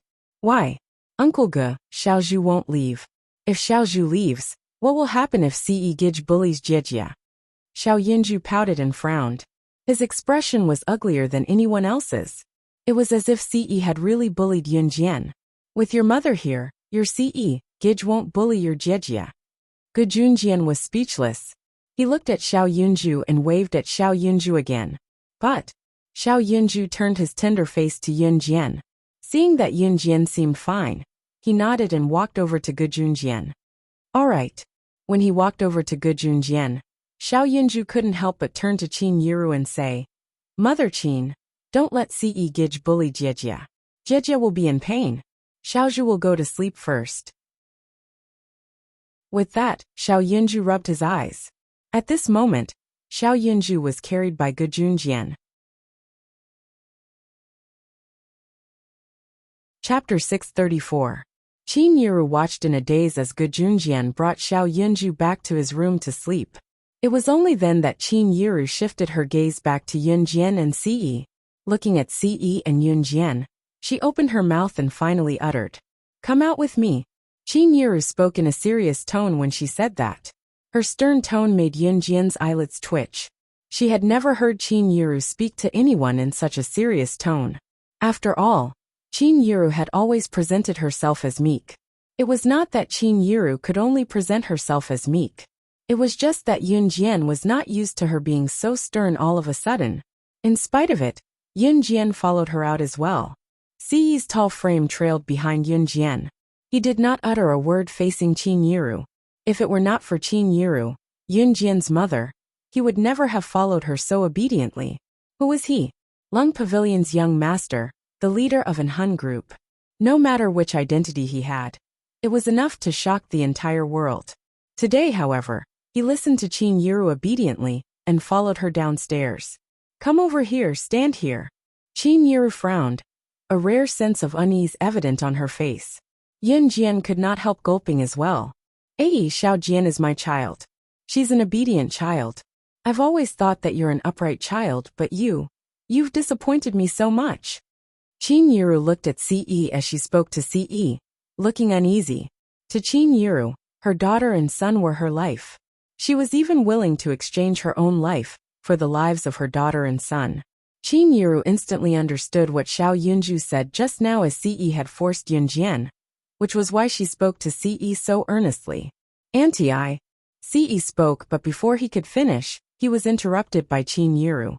Other than Yunjian, the only person who dared to interrupt Ce was Qin Yiru, whom Yunjian cared about. Qin Yiru had no idea that if she was not Yunjian's birth mother, she would not even be standing here lecturing Ce. Right now, the young master of Cold Pavilion, the leader of an Hun group, was standing in front of Qin Yiru and being taught a lesson by Qin Yiru as an elder. "Don't say it yet," Qin Yiru called out before she continued. "I've already told you everything. Auntie likes you a lot, child.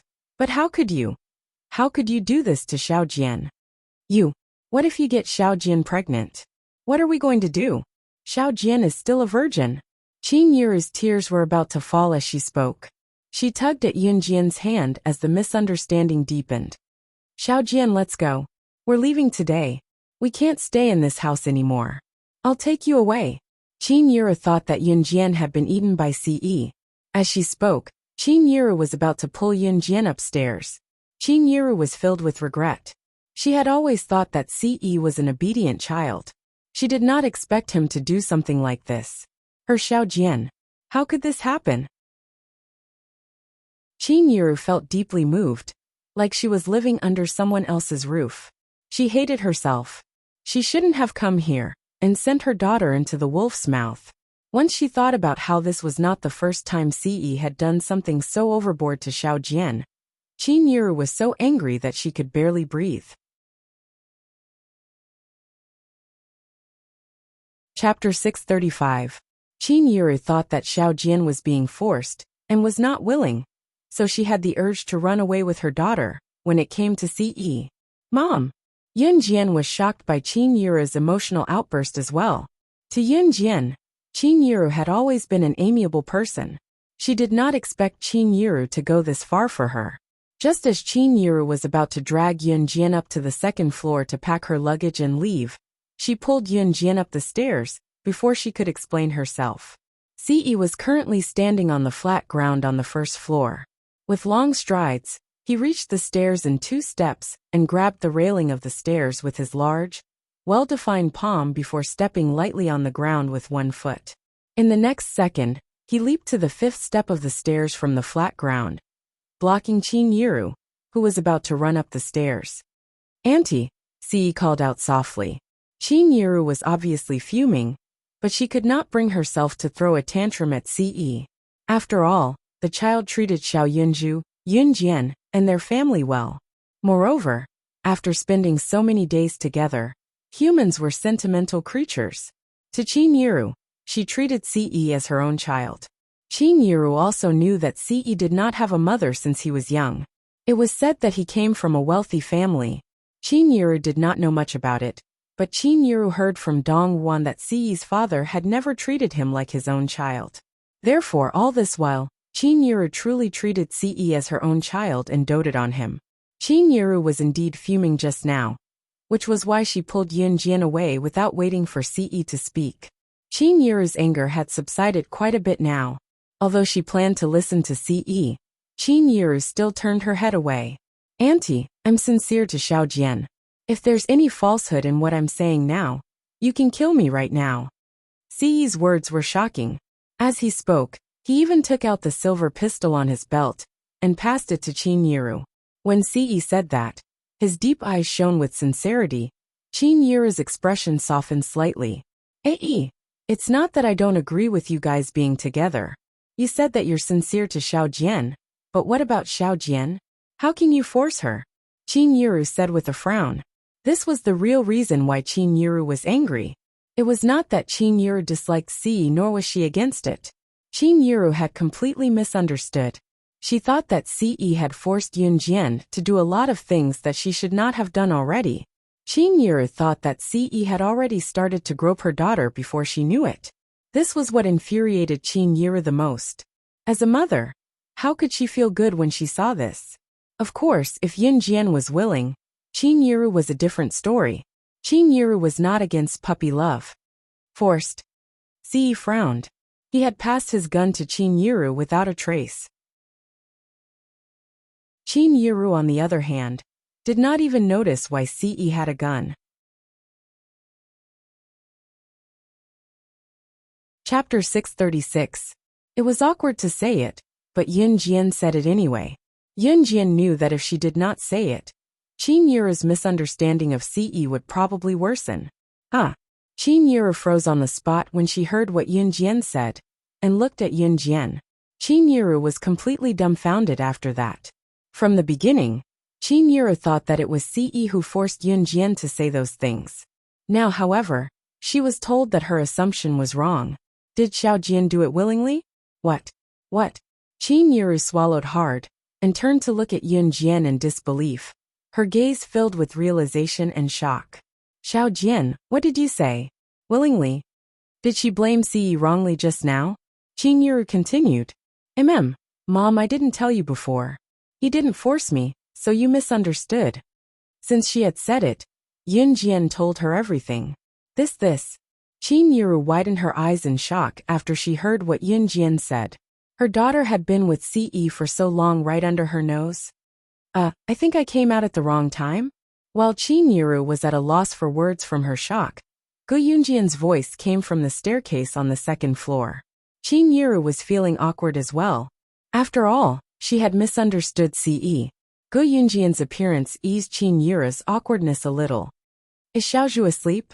Qin Yiru changed the topic immediately. He's already asleep.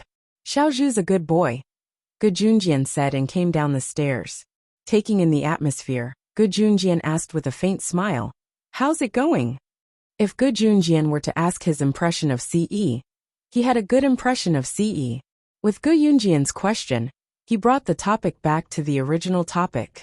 Qin Yiru coughed awkwardly, and turned her gaze to Siyi and Yun Jian again. She did not notice what she was holding, Siyi's silver pistol.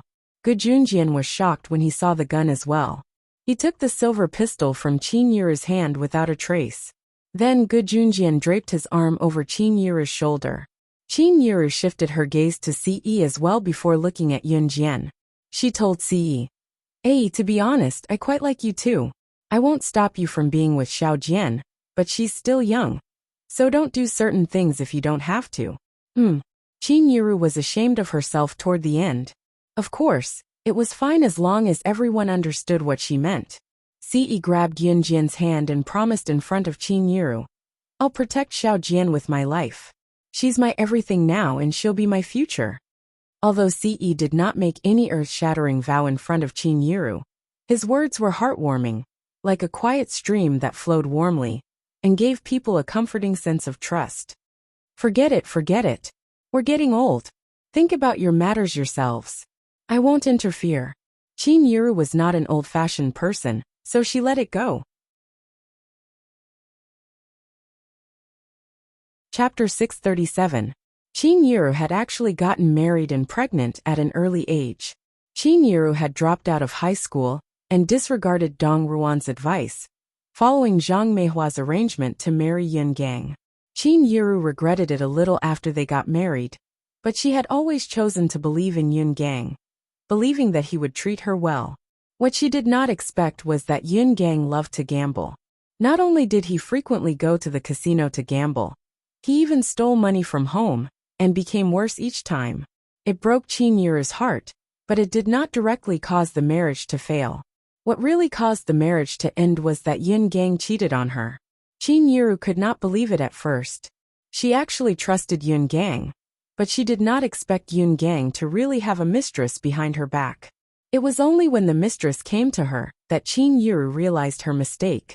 She should have divorced Yun Gang a long time ago, but she did not.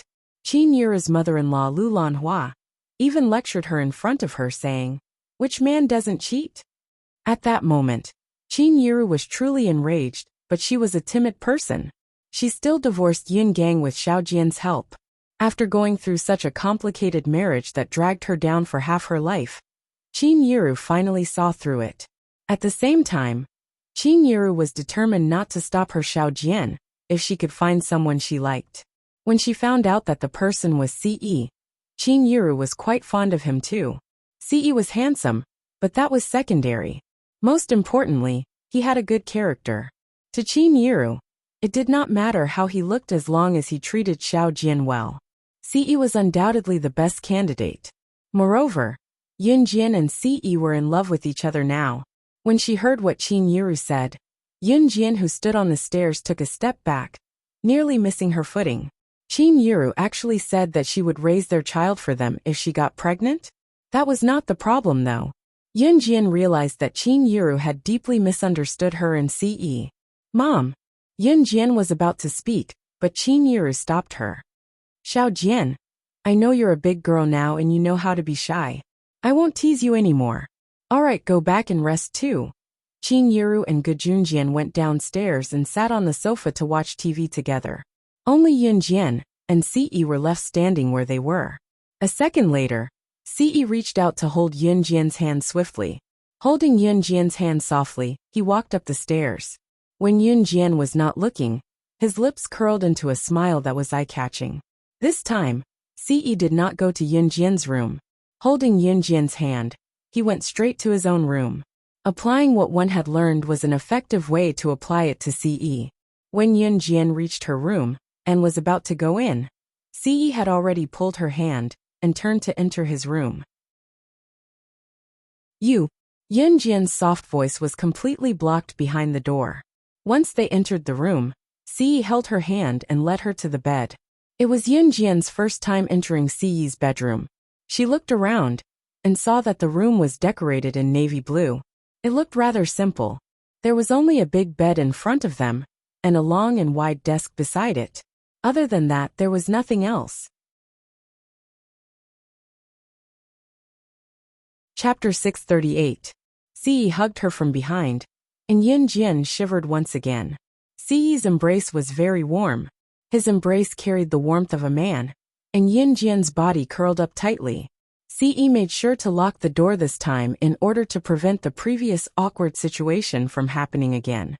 He hugged her and threw himself onto the big bed. Falling onto Ce's big bed, Yun Jian seemed to smell Ce's unique fragrance. It was a faint but pleasant scent. Yun Jian was halfway through her sentence when Ce flipped over and hugged Yun Jian's slender waist. "Sleep," Ce spoke softly. His magnetic voice was like the soft spring rain, giving people a cool and soothing sense of tranquility. "Okay." Seeing that Ce was silent, Yun Jian spoke up. After that, Ce fell silent. Yun Jian lay in Ce's arms, and it was so quiet that she could hear his breathing. Yun Jian closed her eyes and fell into a deep sleep. The next day, the scorching sun rose from the east.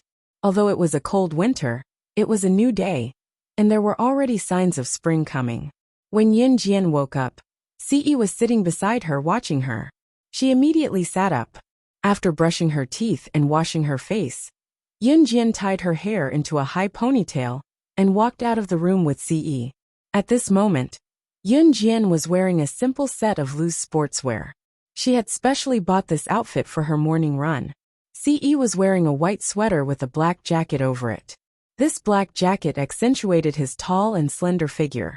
Yun Jian and Ce went downstairs together and planned to go for a morning run. As soon as they walked out of the villa, Yun Jian and Ce's attention was drawn to the military jeep parked at the entrance. When they turned to look, they saw Gu Junjian sitting in the car. He was waving at Yun Jian and Ce. Thinking that there was another mission from the military, Yun Jian walked over with a lift of her legs. Who knew that Gu Junjian was waving at Ce? Although Gu Junjian and Qin Yiru had confirmed their relationship, it was not appropriate for him to stay in the villa for the night. After all, this was Dong Ruan's house. This was different from Zhang Meihua's house. Actually, even if Dong Ruan knew that Gu Junjian was staying here, she would not do anything about it. However, Qin Yiru felt that it was inappropriate. "Officer Gu, what's wrong?" Yun Jian asked suspiciously when she saw Gu Junjian waving at Ce.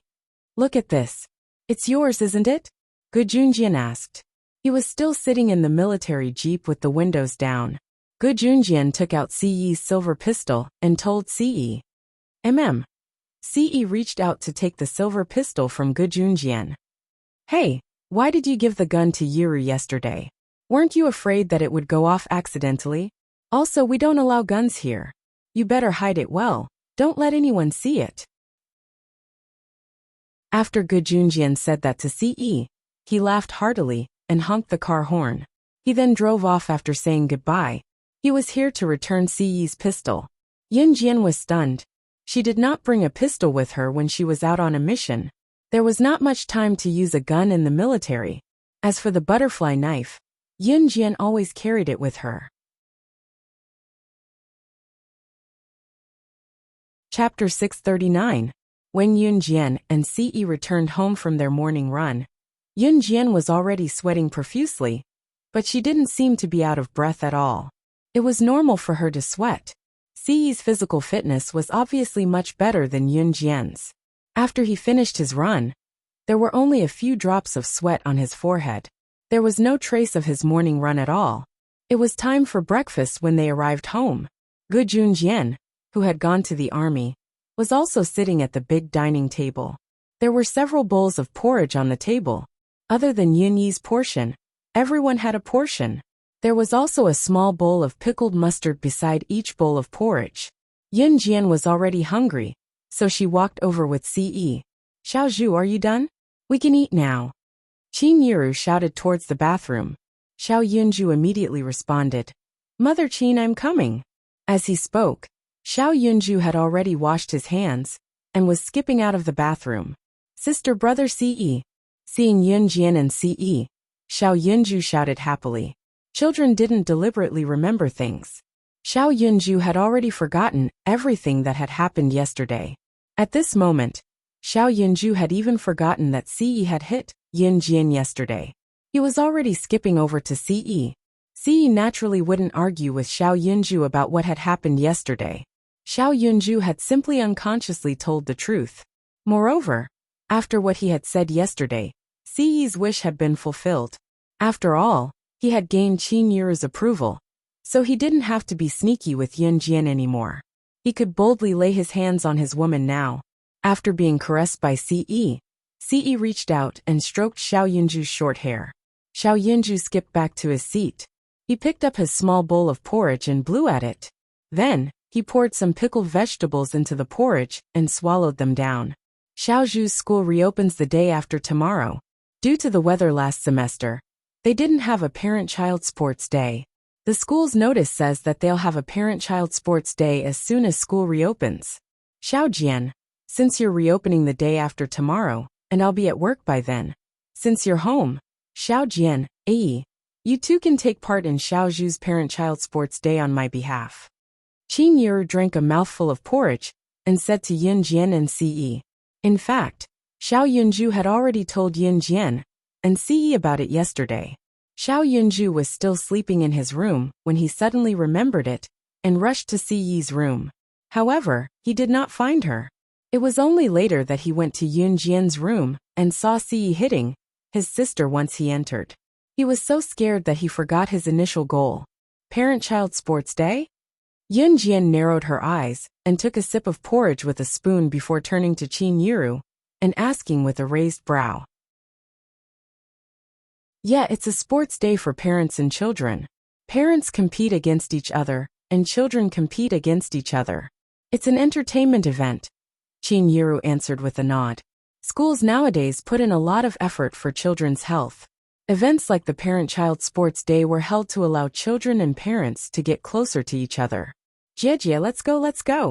Xiao Yunju whined to Yunjian. Okay. Yunjian nodded with a smile. Chapter 640. Let your sister accompany you. I have to go out tomorrow, and will only be back in a week. Although Ce couldn't bear to reject Xiao Yunju, he did have something to attend to and had no other choice. Xiao Yunju lowered his head and nodded dejectedly. Oh, I'll bring you some chocolates when I come back. Ce, on the other hand, smiled warmly. His smile was enchanting, and it was hard not to like his handsome face. Is it the kind of chocolates you bring back from overseas? The kind that is as soft as water? Yay. Xiaozhu loves those chocolates the most. Brother Ce is the best. Xiao Yunju immediately recovered from his sadness. He even forgot about the incident where Ce hit Yunjian yesterday. Yunjian could only smile in her seat. Xiao Yunju didn't like to eat chocolates from China. Country Z's chocolates were usually hard, but imported chocolates were smooth and soft. They were not greasy, and the taste was just right. Ce had brought some chocolates for Xiao Yunju when he came back from the Anhun organization. Xiao Yunju still couldn't forget the taste, so when he heard that brother Ce wanted to bring him some chocolates with that flavor, he was even happier. He was even happier than when brother Ce went to his school's sports day. Yay, there's food. Time flew by, and in the blink of an eye, the new year was over and the new year was about to begin. The students had just finished their long holidays and were about to return to school. Xiao Yunju started school one day earlier than Yunjian because the Parent-Child Sports Day hadn't been held last year. In order to celebrate the new year, the school held the Parent-Child Sports Day early in the morning. The purpose was to allow the children and their parents to interact more. Ce had already returned to Anhun organization. On Xiao Yunju's first day of school, Yunjian got up early in the morning. She was still wearing the cotton sportswear, and her hair was tied up in a high ponytail. She looked very energetic. It was Monday, a new week. There were many cars parked in front of Wuning Elementary School. Most of them were bicycles, and there were also quite a number of motorcycles. However, there were only a few cars.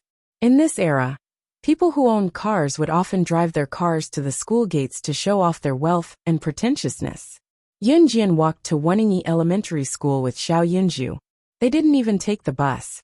Yunjian simply wanted to help Xiao Yunju exercise. However, none of the students who came to Wuning Elementary School walked to school these days. Yunjian was a special case. In addition, Yunjian's clothes were not very fashionable. Although it was a Parent-Child Sports Day, who else would wear sportswear other than Yunjian? Which female parent at the scene wasn't dressed up beautifully? The male parents were dressed neatly. They must have picked out the best clothes at home to wear. In a place like Wuning Elementary School, if the school held an event to invite parents, most of the parents would dress up beautifully. Only Yunjian was wearing sportswear without a brand. She held Xiao Yunju's hand and walked to the door of Xiao Yunju's classroom. At the door of Class 1, Yunju ran into the classroom as soon as he reached it. Yunjian stood at the door and looked in through the corridor window. There were already many parents standing in the corridor, all of them dressed beautifully. Chapter 641. The parents who were dressed to the nines liked to group together and point fingers at others. Of course, Yunjian did not mind. There was only one person who was concerned about Yunjian's whereabouts. There was a classmate in Xiao Yunju's class, named Wang Ba, who had framed Xiao Yunju for stealing his candy. Wang Ba had even asked his mother to seek justice from Yunjian. Xiao Yunju's class teacher had the surname Lu, and teacher Lu had helped Wang Ba to speak up against Xiao Yunju. They had only given up after checking the surveillance footage. Wang Ba's mother had asked her husband, Wang Wugui, to flaunt his wealth to Yun Jian. In the end, it was Ce and Zhang Jifan, who was managing new crews on behalf of Yun Jian, who stepped in. Wang Ba's mother was so shocked that she was speechless. This time, Xiao Yunju's class was having a family sports day, and Wang Ba's mother was there too. As for Wang Ba's father, Wang Wugui, he could not come because the company had officially started work. Of course, Yun Jian's appearance made Wang Ba's mother, who was flaunting to the parents in the corner, who knew each other, pause. She was a little afraid of Yun Jian's arrival. Back then, Yun Jian had already scared Wang Ba's mother half to death when she swung her butterfly knife a few times. Especially when she found out that Yun Jian was new cruise's director. Wang Ba's mother, who was standing in the corner, had already gulped a few times. Wang Ba's mother, what's wrong? Is there something over there? A woman in her 30s or 40s, who was a full-time rich wife like Wang Ba's mother, waved her hand in front of Wang Ba's mother, who was stunned. She was dressed like a young lady in her 20s. And nothing. Wang Ba's mother snapped back to her senses from Yun Jian and shuddered. Yun Jian was new cruise's director, and she was here. She was here for the family sports day. Wang Ba's mother was reprimanded by her husband, Wang Wugui. If she were to meet Yun Jian in the future, she must not offend her. Wang Ba's mother was a little afraid now. Wang Ba's mother, you were looking at that little girl over there, right? TSK, I really don't know whose parent she is. She's dressed so shabbily, yet she still has the nerve to participate in the parent-child sports day. The woman in the fancy dress looked at Yun Jian and complained. After that, the woman in the fancy dress glanced at Wang Ba's mother and asked, Wang Ba's mother, don't you think so? The woman's words made Wang Ba's mother shiver. What a joke. How could he say that the chairman of New Cruise was dressed shabbily? If she didn't know Yun Jian's identity, Wang Ba's mother would have agreed with the woman in the fancy dress. But now, she didn't dare to say anything. I'm going to the toilet. You guys talk. Wang Ba's mother found an excuse and hurried to the toilet. Coincidentally, she also avoided the topic. Really? You don't know what's good for you. Do you think you're so powerful? A woman in a fancy dress sneered as she walked towards Wang Ba's mother. By then, Wang Ba's mother had already left. The woman in the fancy dress was called Ding Yin. She was the mother of one of Xiao Yunju's female classmates. At the same time, she was a stay-at-home wife like Wang Ba's mother.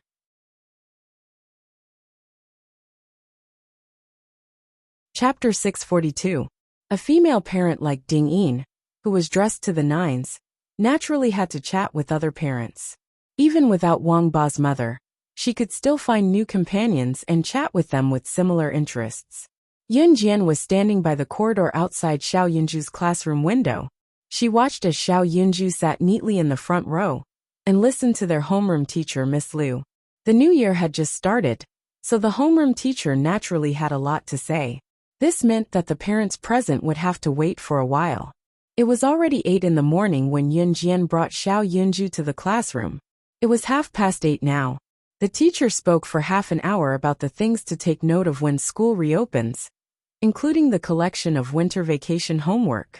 Xiao Yunju was well behaved throughout the winter vacation. He had already completed his homework, so he was rather confident when the teacher collected his homework. After collecting the homework, the teacher spoke a little more about school reopening before she stood on the podium in Xiao Yunju's classroom and announced the official start of the parent-child sports day. Xiao Yunju and the rest of his classmates cheered excitedly when they heard the announcement. For a moment, cheers like yay yay yay, and that's great filled the entire building. Wenning Elementary School was a school that placed emphasis on the students' physical health. The school placed more emphasis on the interaction between parents and children. Therefore, the school often held activities like the parent-child sports day. Now, may the parents standing at the door please enter the classroom. I'll talk about the rules of the sports day. Miss Liu opened the classroom door and shouted at the parents in the corridor. Hearing the teacher's words, the parents in the corridor entered the classroom one after another and stood beside their children's seats. Once the parents entered the classroom immediately became noisy. The homeroom teacher, Miss Liu, stood on the podium and slammed the table as she shouted, "Quiet! Quiet down and listen to me." As soon as she finished speaking, she saw a familiar figure. Yun Jian walked in from outside the classroom. She walked straight to Xiao Yunju's seat and stood not far from the podium. Looking at Yun Jian, Teacher Lu couldn't help but recall how she had misunderstood Yunju and helped Wang Ba to scold Yunju. Later, he even went to Yunju's sister, Yun Jian, to badmouth Yunju. In the end, the misunderstanding was cleared up. It turned out that Wang Ba had bullied Yunju, and the way Yun Jian swung the butterfly knife in front of him. At the thought of this, Teacher Lu couldn't help but tremble. She actually came too. "Sister!" Xiao Yunju shouted happily when he saw Yun Jian walking into the classroom. Then, he obediently folded his hands and placed them neatly on the desk as he watched the teacher speak. "Hee, you're Yunju's sister? Hello, big sister, you're so pretty." Sitting next to Yunju was a pretty little girl who looked like a doll. She praised Yun Jian when she saw her and giggled at the same time. "Thank you, you're pretty too." Yun Jian nodded slightly. "Big sister, I'm Yunju's deskmate. My name is Duanli. Everyone calls me Chestnut. You can call me Chestnut too. Nice to meet you." The girl who called herself Duanli introduced herself to Yun Jian politely. Chapter 643. Xiao Yunju turned around and looked at Duanli happily. Of course, after that, no one spoke because Teacher Lu, who was standing on the podium, had already started speaking. "The competition will start at 9 o'clock sharp. I took a look at the students in our class. Basically, most of their parents have already arrived. If there are students whose parents have something to do and can't come, then stay in our class's sports field and don't run around." Teacher Lu had already started speaking. After pausing for a moment, she continued, "Only the first and second grade children will be participating in this sports meet. There are a total of 10 classes, and when the ranking comes out, it will be the total score of the first and second grades. This time, the parent-child sports meet will be ranked according to the score of each class. Of course, we'll also select the 3 students and their parents with the highest scores from the first and second grades. We'll also select the first, second, and third grades. When the time comes, we'll award the students with a certificate. Of course, it's more difficult to win among the students in the second grade, so we'll just have to try our best." Teacher Lu stood on the podium and arranged all the events and rules of the competition. The sports meet held by Wuxia Elementary School was not targeted at the entire school. The third graders, including the third graders and above, were rather old. Therefore, the third, fourth, fifth, and sixth graders would have other sports meets. Since Wuxia Elementary School had better settings, it was dangerous for the first and second graders to participate in sports meets without their parents. With that in mind, the school purposely held a sports meet. In other words, the parents and children would participate in the sports meet together. Actually, most of the things that Ms. Liu said on the podium were ignored by both the parents and the students. Therefore, when it was 9 p.m., and the school broadcast the sports meet march, Ms. Liu clapped her hands and signaled the students to line up at the entrance. The parents followed the students all the way to the school field. Wuxia Elementary School's field was a short distance away from the school building, but if they walked from here, they would be able to walk around the surrounding buildings, so it was quite close. Wuxia Elementary School's field was huge. It looked endless, but it was actually just a standard 400m track. Most schools did not have plastic tracks at this time. They had primitive gravel tracks.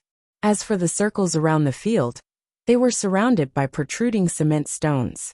However, they would not trip when one stepped on them. These things were only used to allow runners to see the size of the field and where the bends began and ended. However, the running track was indeed a standard 400m track. It was measured by the people who built the track. Teacher Lu led the students to a corner of the field where the running track would not be blocked. The field was covered in grass. There was a light drizzle in the morning, so there was still some dew on the grass. Some parents saw their children about to sit on the grass, so they ran over to stop them. In their eyes, the lawn was very dirty.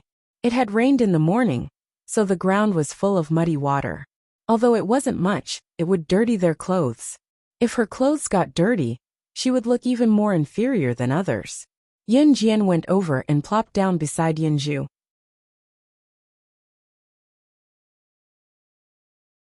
Chapter 644. Yun Jian, who was sitting on the lawn, naturally heard Ding Yin's words. She just felt strange. She didn't seem to have offended anyone, did she? Yun Jian only treated Ding Yin's words as wind that went in one ear and out the other. It didn't affect her at all. Sit down, children, sit down. Teacher Lu kept shouting, but the parents were indifferent. Some parents even pulled their children to prevent them from sitting on the lawn. There were no proper stools for them to sit on, but they had to sit on the lawn. In the eyes of some parents, this was a way to lower their status. Whether it was in this era or the modern era, there was a concept of wealth. Some people made friends not for friendship, but for money. Of course, there were people who made real friends, but it wasn't common. Ding Yin was holding a little girl in a doll costume. Although the little girl's appearance wasn't bad, she was as vain as Ding Yin. Her head was full of little braids. Isn't that so? How come the school nowadays dares to accept just anyone? Standing beside Ding Yin, a woman who was also holding a little girl in her hand said to Ding Yin with a flirtatious tone. This woman was actually the same age as Ding Yin, but she looked much older. After all, Ding Yin wasn't bad looking, but compared to Yun Jian, Ding Yin's appearance was probably a lot worse. This woman flirted with Ding Yin because she knew Ding Yin, and Ding Yin's husband was her superior. Even if it was a flirtatious tone, Ding Yin felt very good. Not long after Yun Jian and Xiao Yunju sat down, Duanli walked over with her slender short legs. She also sat directly next to Xiao Yunju and said to Yun Jian, "Little sister, I have nowhere to go. Can I join you?" "Sure, sit down. My sister is very nice." Before Yun Jian could say anything, Xiao Yunju took the initiative to invite Duanli to sit next to him. Children were the most enthusiastic when they played with each other. Soon Xiao Yunju and Duanli started chatting. Yun Jian didn't think it was a bad idea. After all, children were the best companions in terms of age. "Yunju, I really envy you. You have such a nice sister." Duanli pouted. She held a small wooden stick in her hand and slid it on the ground. "My sister is really good to me. And so is brother Ce, mother Qin, uncle Ge. They're all very, very good to me. Oh right, if there's a chance next time, I'll definitely let you meet my big brother Ce." Xiao Yunju said happily. Sure. Duanli let out a big grin when she heard that. Students who are not accompanied by their parents, please do not leave your sports field. Now students who are accompanied by their parents, please follow your parents to line up here. The sports meet is about to begin. Teacher Lu stood up and clapped her hands as she spoke to the students. "Chestnut, let's go line up," Xiao Yunju said as he stood up. Yun Jian also stood up. Duanli sat on the grass. When she heard Xiao Yunju's words, she suddenly lowered her head. At this moment, Yun Jian suddenly realized that Duanli didn't have any parents accompanying her. "My dad, he won't come." Duanli lowered her head. She forced herself to raise her head and said to Xiao Yunju, "You guys go. I'll be here cheering for you." Xiao Yunju was silent for 2 seconds. Although he was also a child, he could feel something.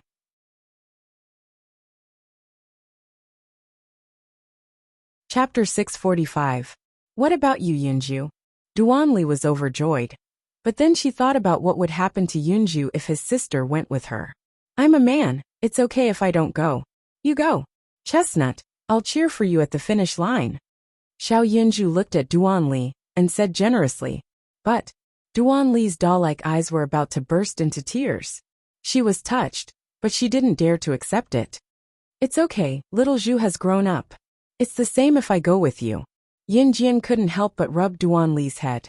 She had to admit that even though it was her first time meeting Duanli, she was filled with joy. Thank you, Yunju, and thank you too, big sister." Duanli rubbed her eyes that were about to burst into tears. She accepted the kindness happily. For Duanli, she hadn't had any parental love since kindergarten. Her mother had passed away, and her father was an alcoholic who drank every day. She also had a 6-year-old sister who was in kindergarten. Therefore, Duanli had been very obedient since she was young, because she had to take care of her sister. However, her father liked to beat her and her sister whenever he drank. Little Duanli had never experienced a father's love. She was only 7 or 8 years old, but she was very obedient and took care of her sister. Sometimes, her father would beat her half to death when he was drunk. As for the school activities that required parents to come, Duanli's father never attended, so she didn't ask for it. If it weren't for the relevant department forcing Duanli's father to send Duanli back to school, Duanli wouldn't be here now. Therefore, when Xiao Yunju said that he would give his sister to her, and let his sister accompany her to the competition, Duanli was very eager, but didn't dare to accept his kindness. However, under the persuasion of Xiao Yunju and Yunjian, Duanli accepted Yunjian's kindness. Little Zhu, tell the teacher that I'm going to the washroom. Your sister Lan Su is nearby. I'll make a call to see if your sister Lan Su can rush over. Yunjian suddenly remembered that Lan Su lived near Wenningi Elementary School, so she spoke to Xiao Yunju. Is Sister Lan Su nearby? Could he make it in time? If Sister Lan Su comes, then you can go with Chestnut, and Sister Lan Su can go with me. In that case, both of us can take part in the sports meeting, Xiao Yunju said to Yunjian with his round eyes. Yes. Yunjian nodded and patted Yunju's head.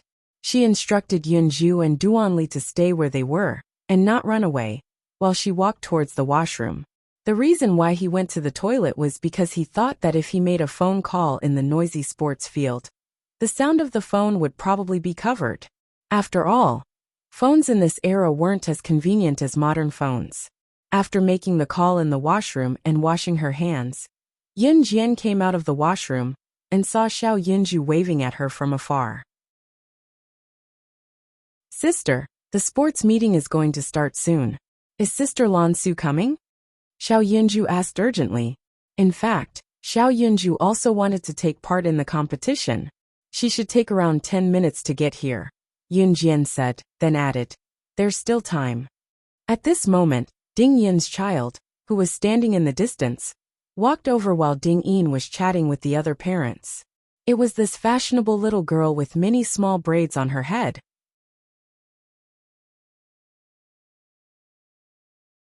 Chapter 646. The girl was Ding Yin's daughter Tian Pei. Tian Pei was just like Ding Yin, snobbish since young. In Class 1, which was Yunju's class, Wang Ba's family was the only one who was better off than Yunju's. Tian Pei had been taught by Ding Yin to play with the kids from rich families since she was young. Otherwise, she would not have pretty clothes to wear or pretty braids to tie. Tian Pei was scared, so she listened to her mother's words and played with the other students in her class who had good grades. Wang Ba loved to brag, so Tian Pei had been on good terms with him since young. Before Wang Ba snatched Xiao Yunju's candy, Tian Pei had been helping him bully Xiao Yunju in all sorts of ways. After Wang Ba snatched Xiao Yunju's candy, Ms. Lu went to Yunjian to criticize Yunju. Wang Ba's mother also scolded Yunju in front of Yunjian. In the end, they found out from the surveillance that Wang Ba had lied. After being threatened by Yunjian, Wang Ba realized that even his mother was not helping him. Wang Ba did not know what it meant to be the chairman of new crews. Kids at his age had fewer concerns, only knowing that he was being bullied. Therefore, Wang Ba joined forces with a group of kids to mock Xiao Yunju from time to time. Tian Pei was the one who helped Wang Ba to bully Xiao Yunju. However, Xiao Yunju was not a pushover. After being scolded for a long time, Xiao Yunju did not take their words seriously. However, this time, Tian Pei came over directly to scold Yunjian. This girl who was dressed rather prettily was speaking so blatantly to her younger brother the moment she came to her. Was she not exposing Yunju's shortcomings? Yunjian immediately shielded Xiao Yunju and Duanli behind her. She then glared at Tian Pei coldly and said, "Get lost." Yunjian did not want to say a single word more to him. As the saying went, like parents like children. Yunjian had never been the kind of person who liked to meddle in other people's business. But she couldn't stand by and watch her people bully her brother. Yunju was her younger brother, whom she had finally found after much difficulty. He meant a lot to her, so she would not allow anyone to bully him. You shameless woman. You're the one who bullied Wang Ba. He's already told me. Just you wait. Mom and I will definitely win the competition later. When the time comes, I'll be waiting for you to cry and beg us. Tianpei was really shocked by Yin Jian. However, Tianpei was a little girl with a lot of guts. She came back this time purely to show off her power to Yin Jian. As soon as she finished speaking, Tianpei was so frightened that she ran back into her mother's arms. Yin Jian just thought it was ridiculous. Sister, don't be angry. Just pretend that they don't exist. Xiao Yinju reached out and pulled Yin Jian's sleeve. Sister isn't angry. Yin Jian's mood improved slightly when she saw Xiao Yinju. Just as Xiao Yunju was obediently letting Yin Jian stroke his head, he suddenly pointed at the entrance of the field and exclaimed, sister, isn't that brother Adam? Yin Jian turned her head and saw that Adam, who was wearing a cool black top and denim pants, had also seen them and was walking over. Yin Jian was a little surprised. Adam walked up to Yin Jian quietly and said to Yin Jian softly, Young madam, young master asked me to come over. He can't leave right now, so he asked me to come over and listen to your instructions. Ce couldn't come over herself, so she asked Adam to come over and see if he could help. Ding Yin, who was watching from afar, watched the handsome Adam walk up to Yin Jian. She was still wondering how Yin Jian knew this seemingly rich Adam, when another young girl rushed in from the entrance of the field. This young woman's clothes were conservative, but her hair was scattered around her head.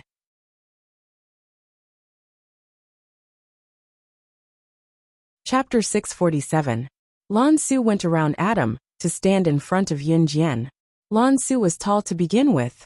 She was half a head taller than Yin Jian, about 1.7 meters tall. Lan Su was dressed in black from head to toe, exuding an indescribable sense of beauty. Yin Jian's beauty was different from Lan Su's.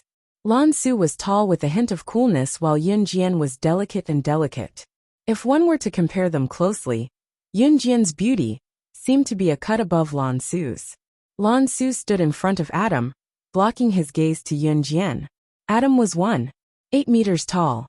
He wasn't considered short among men, but because Lan Su was rather tall, she happened to block Adam's view. Adam, who stood behind Lan Su, wondered, where did this woman come from? Adam, on the other hand, only needed to follow Yin Jian's instructions. Yin Jian explained to Lan Su that she was sent here to participate in the parent-child sports day. Yin Jian also asked Lan Su to bring Xiao Yunju to the competition, while she went with Duan Li. In fact, Yin Jian did not expect Adam to be sent here by Ce. Young mistress, let me take her place in Xiao Zhu's sports day. Adam stood up and said to Yin Jian. He was referring to Lan Su. Adam and Emo's son had been in Longmen City for some time. When Ce was in Longmen City, they were here as well. Adam and Emo's son knew Xiao Yunju as well. When Xiao Yunju was not in school, it was Adam and Emo's son who played with Xiao Yunju. It was hard to imagine, but it was the truth. Okay. If Ce Gij can't join the competition, Adam, Gij can join me.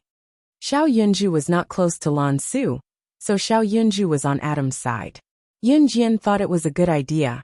Lan Su was from Yulong mainland after all, and Lan Su had never participated in such a competition before. After all, to Lan Su, everything in this world was new and interesting. Since Adam could bring Xiao Yunju to the competition, there was no difference between a man and a woman. That's great, Chestnut. Both of us can join the sports day. Xiao Yunju turned to tell Duan Li happily. Thank you, Yunju. Duan Li was delighted as well.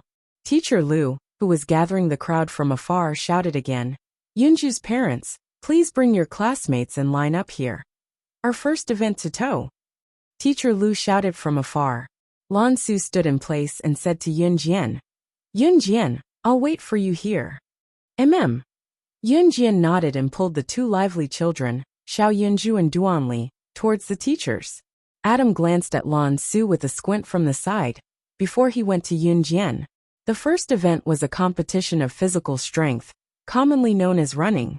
However, the events of the parent-child race were different. Usually people ran straight away. The rule of the first event was that parents had to run with their children. Xiao Yunju's class was in the first grade. There were 5 classes in the first grade. The number of parents in each class was not large. Most of the parents could not participate in the parent-child sports day because of work. Xiao Yunju's class had basically all the parents in the class. This was a special case. The first event was for parents to carry their children and run 400 meters back to the finish line as soon as the whistle sounded. All the parents in the first grade from the 5 classes ran together. The final ranking was announced.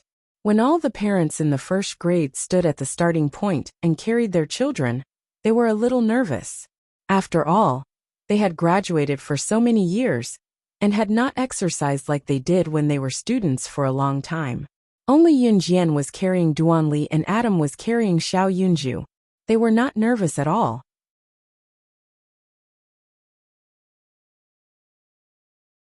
Chapter 648. In front of a group of rich ladies, Ding Yin was considered a respectable person. Even Wang Ba's mother was not as respectable as her. Ding Yin's husband was a high-ranking official, so it was very useful for these rich ladies to make friends with Ding Yin. Therefore, Ding Yin was quite confident in front of a group of rich ladies, being praised by the rich lady next to her. Even a group of parents who didn't know her turned to look at Ding Yin. Ding Yin was even more confident, but she looked at Yun Jian with disdain. Then, Ding Yin replied confidently, as if she didn't treat the rich lady, who was trying to be nice to her as a human being. It's okay. It's a marathon. Isn't it all about perseverance? The 400-meter dash is different. It requires physical strength to sprint all the way. What Ding Yin said was true, but the way she said it made the people around her unhappy. However, no one bothered to argue with Ding Yin or talk to her again. Of course, they didn't exclude the rich lady from just now. The rich lady who spoke just now obviously wanted to curry favor with Ding Yin. So she said again, "Ah, I can't even carry a child. Sigh, I can't even run anymore. Now that I'm carrying a child, I can't even run anymore. But for a competition like this, I don't want to be ranked. Ding Yin, I think you can do it. Don't you work out in that gym every day? I think there's no doubt that you'll be the first place today. I guarantee it'll be you."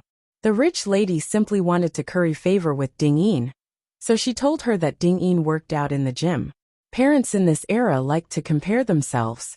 And in this era, where the average income was not particularly high, people who could spend money to work out in the gym were symbols of the rich.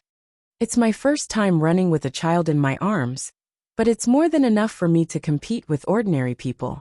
Ding Yin smiled slightly. She didn't have the slightest bit of modesty. Instead, she had the intention to show off. Most of the people present were disgusted by her words. Even the rich lady didn't say anything after that. The 400-meter dash was more tiring than the 800-meter dash, because the 400-meter dash was considered a sprint. A 400-meter dash required sprinting all the way.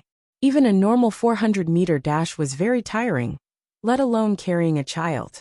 Of course, the school did not require speed. Everyone present was a parent, and it was entirely up to them whether they wanted to run fast or slow. Of course, there was no lack of male parents who insisted on driving the whole team to speed up in order to show off. Parents, please get ready. When the whistle blows, the competition will begin. A teacher standing at the front of the group whistled and waited for the parents to quiet down before speaking up. At this time, every parent and the child in their arms had a sports number tag hanging on their chest. Hearing the referee's words, the parents standing in place became a little nervous. Yun Jian was carrying Duanli, Adam was carrying Xiao Yunju, and Adam was standing at the side. At this moment, Yun Jian and Adam didn't even have the slightest bit of fear in their hearts. Although Ding Yin spoke well, she was still very flustered in her heart. Everyone get ready. Shoo. As soon as the referee blew the whistle, the parents standing at the starting line rushed out with their children in their arms. In fact, such an event was quite interesting in everyone's eyes. Therefore, under the tense atmosphere, everyone ran with all their might. The 400-meter dash wasn't suitable for jogging at the beginning. Therefore, all the parents strode forward with all their might. Ding Yin rushed to the front with her daughter Tianpei in her arms. She was smug that she ran faster than some of the male parents. But in the next second, Dingyin suddenly felt a figure overtake her like a bolt of lightning, rushing forward as fast as the wind. The teachers who were watching from the starting line were also shocked by the thin figure, who suddenly overtook everyone and ran at the front.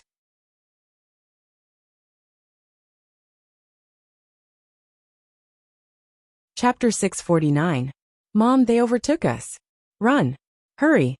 After being overtaken by Yun Jian, Ding Yin's daughter, Tianpei couldn't accept it. Tianpei buried herself in her mother's arms and struggled with all her might. Ding Yin herself wasn't convinced either. Hence, without Tianpei's reminder, Ding Yin ran with all her might. However, the more she ran, the more strenuous it became. The further she ran, the greater the gravity on her feet. Before Ding Yin could regain her senses, another figure overtook her. Adam didn't run with all his might at first. He was carrying Xiao Yunju, so it could be considered easy. However, after Adam overtook Ding Yin, he began to chase after Yun Jian. However, Adam didn't dare to overtake Yun Jian. He only followed behind Yun Jian. What a joke. If the news of him overtaking young madam were to spread to his young master one day, he would be killed. Moreover, if Adam really wanted to overtake Yun Jian, he felt that he couldn't because Yun Jian's running speed was abnormally fast. The sun shone down diagonally. The morning sunlight was very abundant. However, this 400-meter track seemed to be open only for Yun Jian and Adam. Ding Yin ran with more and more difficulty. She gradually slowed down. Although she worked out in the gym all year round, Ding Yin's physical strength didn't increase. She might be a little stronger than some male parents, but her physical strength couldn't compare to Yun Jian and Adam. Seeing that Adam overtook her with Yunju in his arms, Tianpei's missy temper immediately flared up. Ever since she was young, she had everything. She could get whatever she wanted. There was never anything that Tianpei couldn't get. Moreover, after playing with Wang Ba for a long time, their personalities were more similar. Tianpei started to throw a tantrum when she saw Adam carrying Xiao Yunju and easily catching up to Yun Jian. Tianpei was held in Ding Yin's arms. She struggled desperately and cried, "No, I don't want to, I don't want to. I want to be first. I want to be first. I don't want to be overtaken by Yunju.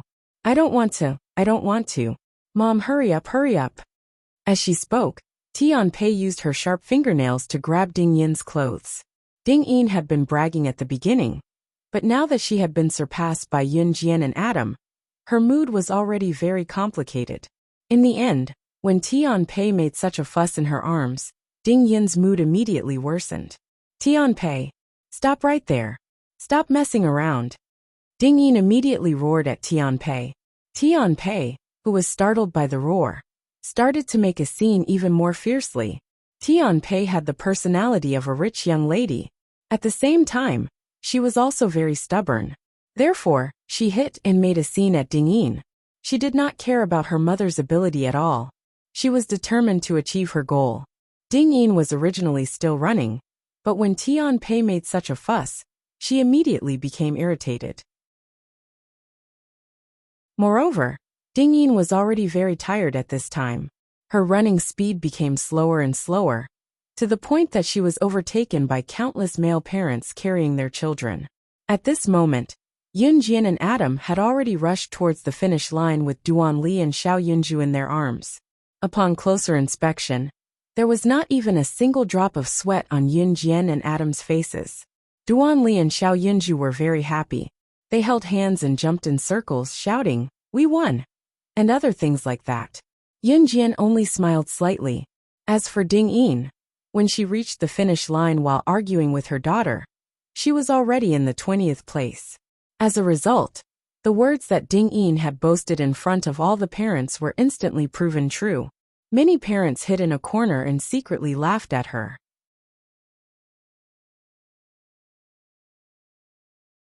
Chapter 650. After the parents of the second graders finished competing, the first segment of the competition ended, and the morning competition came to an end.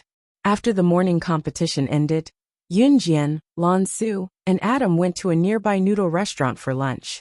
They ordered a bowl of pickled vegetable ramen. The pickled vegetable ramen was delicious. After Yunjian and the other two finished their lunch and returned to Wenning Elementary School, the afternoon competition began. Xiao Yunju and the others had lunch at school. There were 3 major competitions for the Parent and Child Sports Day. The first was the Parent and Child Sports Day, where the parents carried their children as they ran. This competition ended in the morning. The second competition had nothing to do with the parents. The second competition was between the students themselves. The third competition was between the parents and the other parents. The second competition was open to all students, and the parents could watch from the side. For this competition, there was a 20-meter distance. The students would jump back and forth using frog jumps to see who was faster and who scored higher. The scores were all calculated by the school, so it was absolutely fair. Yunjian brought Xiao Yunju and Duanli to the queue to wait. Because the frog jumps were open to all students, and only a few students' scores could be registered at a time, it was more time-consuming. Therefore, the third competition for the parents was also held at the same time. Yunjian brought Xiao Yunju and Duanli to the second round of frog jumps to register. Xiao Yunju and Duanli said that they did not need her to accompany them. At this moment, Yunjian turned around and went to the third round of parent competitions with Adam. The afternoon sun was scorching. Lan Su was holding an umbrella and was sitting on the lawn looking into the distance. As she looked around, she spotted Yunjian out of the blue and broke into a smile with her usual icy face. At this moment, Yunjian had already walked forward. At the place where Lan Su was looking, Adam's figure appeared. She moved away without a trace. Xiao Yunju and Duanli were standing beside a flower bed, waiting for the teacher to register. Both of them had sports number tags on their chests. At this moment, there were still many students in front of them who were participating in the frog jump. Xiao Yunju and Duanli listened to Yunjian's words and held hands so that they wouldn't get separated. Duanli blinked her adorable eyes. She stole a glance at Xiao Yunju and said, "Yunju, that man is so beautiful. Is he the CE you were talking about?" Children would ask whatever they thought of. Even though Xiao Yunju had called out to Adam as Big Brother Adam when they first met, Duanli definitely wouldn't intentionally remember it. No, Big Brother CE is even better looking than Big Brother Adam. When Big Brother CE comes back, I'll definitely let you meet him, Xiao Yunju said. Oh. Duanli blinked and nodded. At this moment, a beautifully dressed girl with many small braids on her head walked over. When the girl walked over, she walked up to Duanli without saying a word. She reached out and pushed Duanli to the ground. Duanli and Xiao Yunju were originally holding hands because of Yunjian's words. However, when the girl pushed Duanli, she fell and their hands broke. What are you doing? Xiao Yunju looked at Tianpei, who had suddenly appeared in front of him. He suddenly felt a surge of anger and roared at Tianpei. Who told you to beat me? You deserve it. Tianpei spat at Xiao Yunju. Then she scolded Duanli. You pitiful worm without a mother.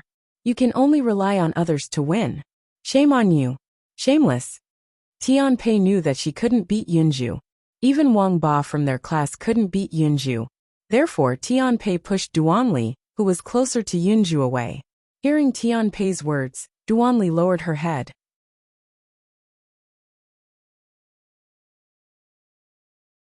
Chapter 651. When Tianpei was pushed to the ground by Xiao Yunju, she immediately started wailing. Tianpei was a strong-willed girl. She didn't cry and just kept screaming. However, no one paid her any attention. Even the teachers didn't dare to step forward. Some of them pretended not to see Tianpei screaming. After all, it was fine as long as the child didn't cry. The reason why the teachers didn't dare to step forward was because they had all seen what had happened during the competition. Tianpei had yelled and screamed in her mother's arms when she hadn't gotten first place. She had even hit her own mother. To the teachers, this kind of student was the scariest. After all, if such a student went over to help, she might not be able to explain herself, and might even hit the teachers. Xiao Yunju snorted at Tianpei, who was pushed to the ground by him. He walked over to hold her hand, and continued to line up. Xiao Yunju was actually quite strong. Back then, Wang Ba had a strong body and asked Xiao Yunju for candy. Later, Xiao Yunju refused to give it to him, and Wang Ba snatched it from him. In the end, Xiao Yunju pushed Wang Ba's fat body to the ground. Xiao Yunju was quite strong. Seeing that Yunju pushed her down and left, Tian Pei stopped yelling and could only get up on her own to join the queue with her tail between her legs. Yunjian and Adam arrived at the venue of the third event. The three events set up by Wenningi Elementary School were very interesting. The first event was a parent-child run. Parents and children participated in it together. The second event was a frog-jumping competition between children and children. The third event was a hula hoop competition. This event was specifically targeted at parents. The school's intention was that as long as the children's competition was complete, the parents' entertainment couldn't be neglected. Moreover, this sports meet was prepared for the children and parents. Of course, it should be as fun as possible. Yunjian and Adam soon arrived at the venue of the third event. It was only when they arrived at the venue of the third event that Yunjian and Adam realized that the third event was hula hooping. Yunjian pursed her lips. She had learned a lot of things in her previous life, but she had never spun a hula hoop before. Although Yunjian knew how to play with hula hoops, she had never touched one before. To be honest, she didn't care about the kosher mercenaries and came to this place to play hula hoop. If Snake, Lizard and the others knew about this, their jaws would probably fall off from laughing. Adam looked at the row of prepared hula hoops, pointed at himself, and asked Yunjian, young madam, can I get her to spin this for me? He didn't know what Lan Su was called, so he could only use she instead. No. Yunjian cast a sidelong glance at Adam and immediately rejected his words. What a joke. Asking Lan Su to spin the hula hoop. Lan Su came from the Yulong mainland. She probably didn't even know what a hula hoop was. How could she spin it?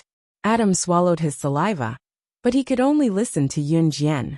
He didn't forget how young master instructed him to listen to young madam's arrangements. If he dared to disobey, he would be waiting for the cruelest punishment from an Hun organization. Yunjian and Adam each picked up a hula hoop. Ding Yin, who was standing not far away, happened to see this scene. She could tell at a glance that it was Yunjian and Adam's first time playing this. Therefore, before the competition started, Ding Yin walked over. As she walked, she sneered at Yunjian and Adam. Yo, is this your first time playing this? That's a pity. But coincidentally, I know how to play this and I'm very familiar with it. Why don't I teach you?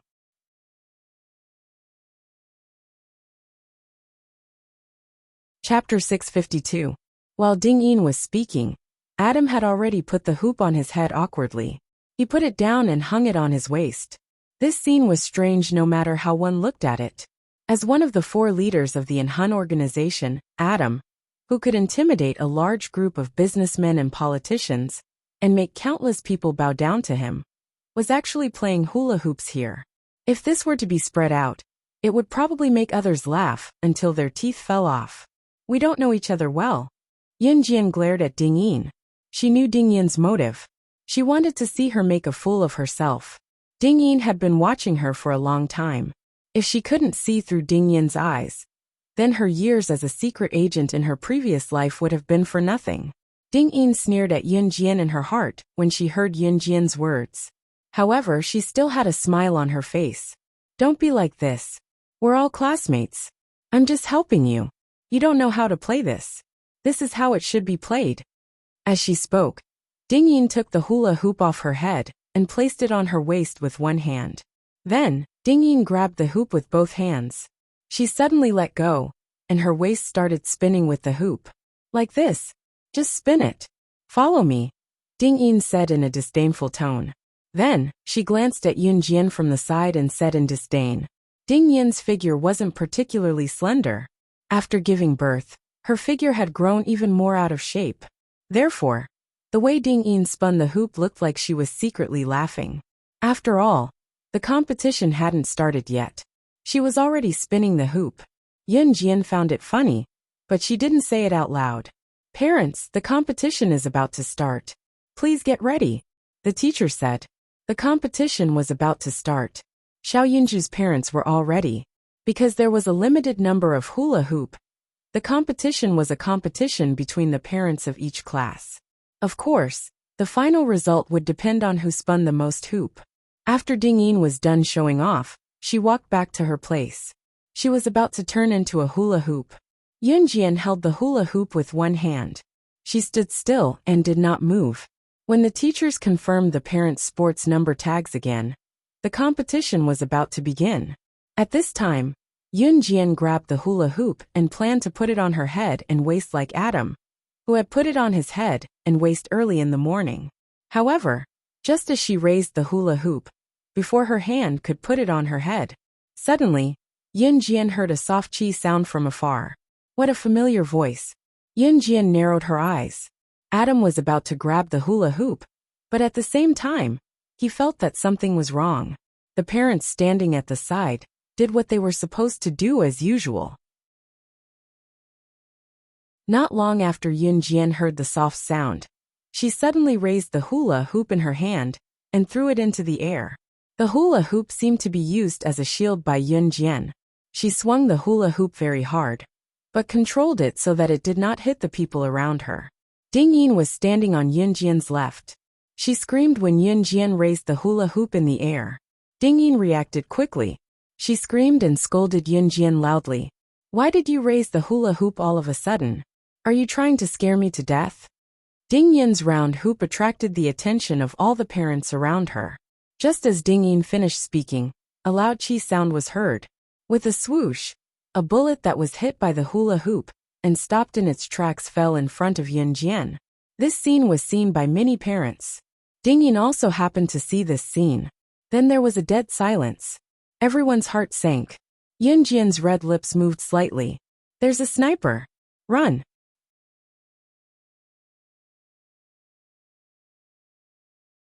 Chapter 653. Although Yun Jian had been reborn, she was now in frequent contact with the organizations from her previous life. She had even appeared to exterminate the Inferno Ring. As a result, her current identity might have attracted a lot of attention. She didn't expect to encounter a sniper here. After all, this was a public place. However, she couldn't rule out the possibility that some assassins and secret agents would deliberately kill people in public to clear their names. Yun Jian narrowed her eyes. Her reaction was the fastest. When they heard that there was a sniper, the parents standing in the distance didn't react. Even the group of parents standing near Yun Jian, including Ding Yin, hadn't recovered from the shock. Sniper? To them, snipers were people who didn't have anything to do with their lives. To most ordinary people, assassins, secret agents, mercenaries, and special forces were all existences that were very far away from them. Perhaps in comparison, the existence of special forces was more relevant to their lives. Therefore, when Yun Jian's words came out, most of the parents present, including the teachers, looked at the scene in front of them with confused expressions. It wasn't until Yun Jian's voice came out again that most of the parents present came back to their senses. Run. If you don't want to die, find a place to hide. The word die rang the alarm bells of everyone present. At this time, the crowd was replaced by screams. Some of the parents with quick reactions didn't even verify whether it was true or not. They ran to the competition area where their children were at, grabbed their children, and hid. As for Ding Yin, who was slower to react, she stood there stupidly. She was so scared that she couldn't even lift her feet. Her legs were weak. What's going on? What's going on? There were still some teachers who hadn't sensed any danger at the scene. At this moment, they were rushing over righteously. They're going to kill someone. There's a gun. There's a bullet. Some parents ran past the teachers who were rushing over, shouting as they ran. When the words of the parents reached the ears of the teachers, they were so scared that their faces turned pale. At this time, the teachers looked straight ahead and saw Yun Jian standing there with a bullet in her hand. It was said that rumors were the scariest. The truth could be said to be false, and the false could be said to be true. Regardless of whether it was true or not, the group of parents and teachers were all frightened. Some of them even ran away, not caring about the scene at all. Of course, Most of the parents ran to where their children were. Other things could be ignored, but to most parents, their children were their lives. Ding-Yin had been aggressive just a moment ago, but now she was so scared that her legs were weak, and she sat on the ground as if paralyzed. She didn't even have the strength to move. Yun Jian just glanced at Ding-Yin and ignored her. Needless to say, Ding-Yin was no threat to him at all. The person Yun Jian wanted to deal with now was not a commoner like Ding-Yin. Yun Jian knew that the sniper in the distance was here to assassinate her, and the sniper's sniping distance was very far, so she couldn't aim with her pistol. The sniper in the distance would not stop shooting at her. More importantly, Yun Jian believed that since someone wanted to assassinate her, the other party would definitely not send just one sniper to assassinate her. Atom gun. In front of Ding-Yin, Yun Jian stretched out her hand to Atom, who was standing behind her. It was now 1:30 in the afternoon, and the sun's rays were still shining on Yun Jian's body. The winter sun was not dry and hot. Yes, Atom very respectfully took out an undetectable Browning pistol from his belt and handed it to Yun Jian. Seeing Yun Jian suddenly grab the pistol, Ding-Yin felt that her heart was about to jump out of her chest. You're tuning in to the Li Mei's Wuxia Whispers YouTube channel. We're so grateful for your support, and don't forget to subscribe to join us on this incredible journey through captivating stories. Your generosity through donations truly makes a world of difference, as it's the primary source of revenue that allows me to expand and enhance this channel for you. Thank you from the bottom of my heart for being a part of this adventure.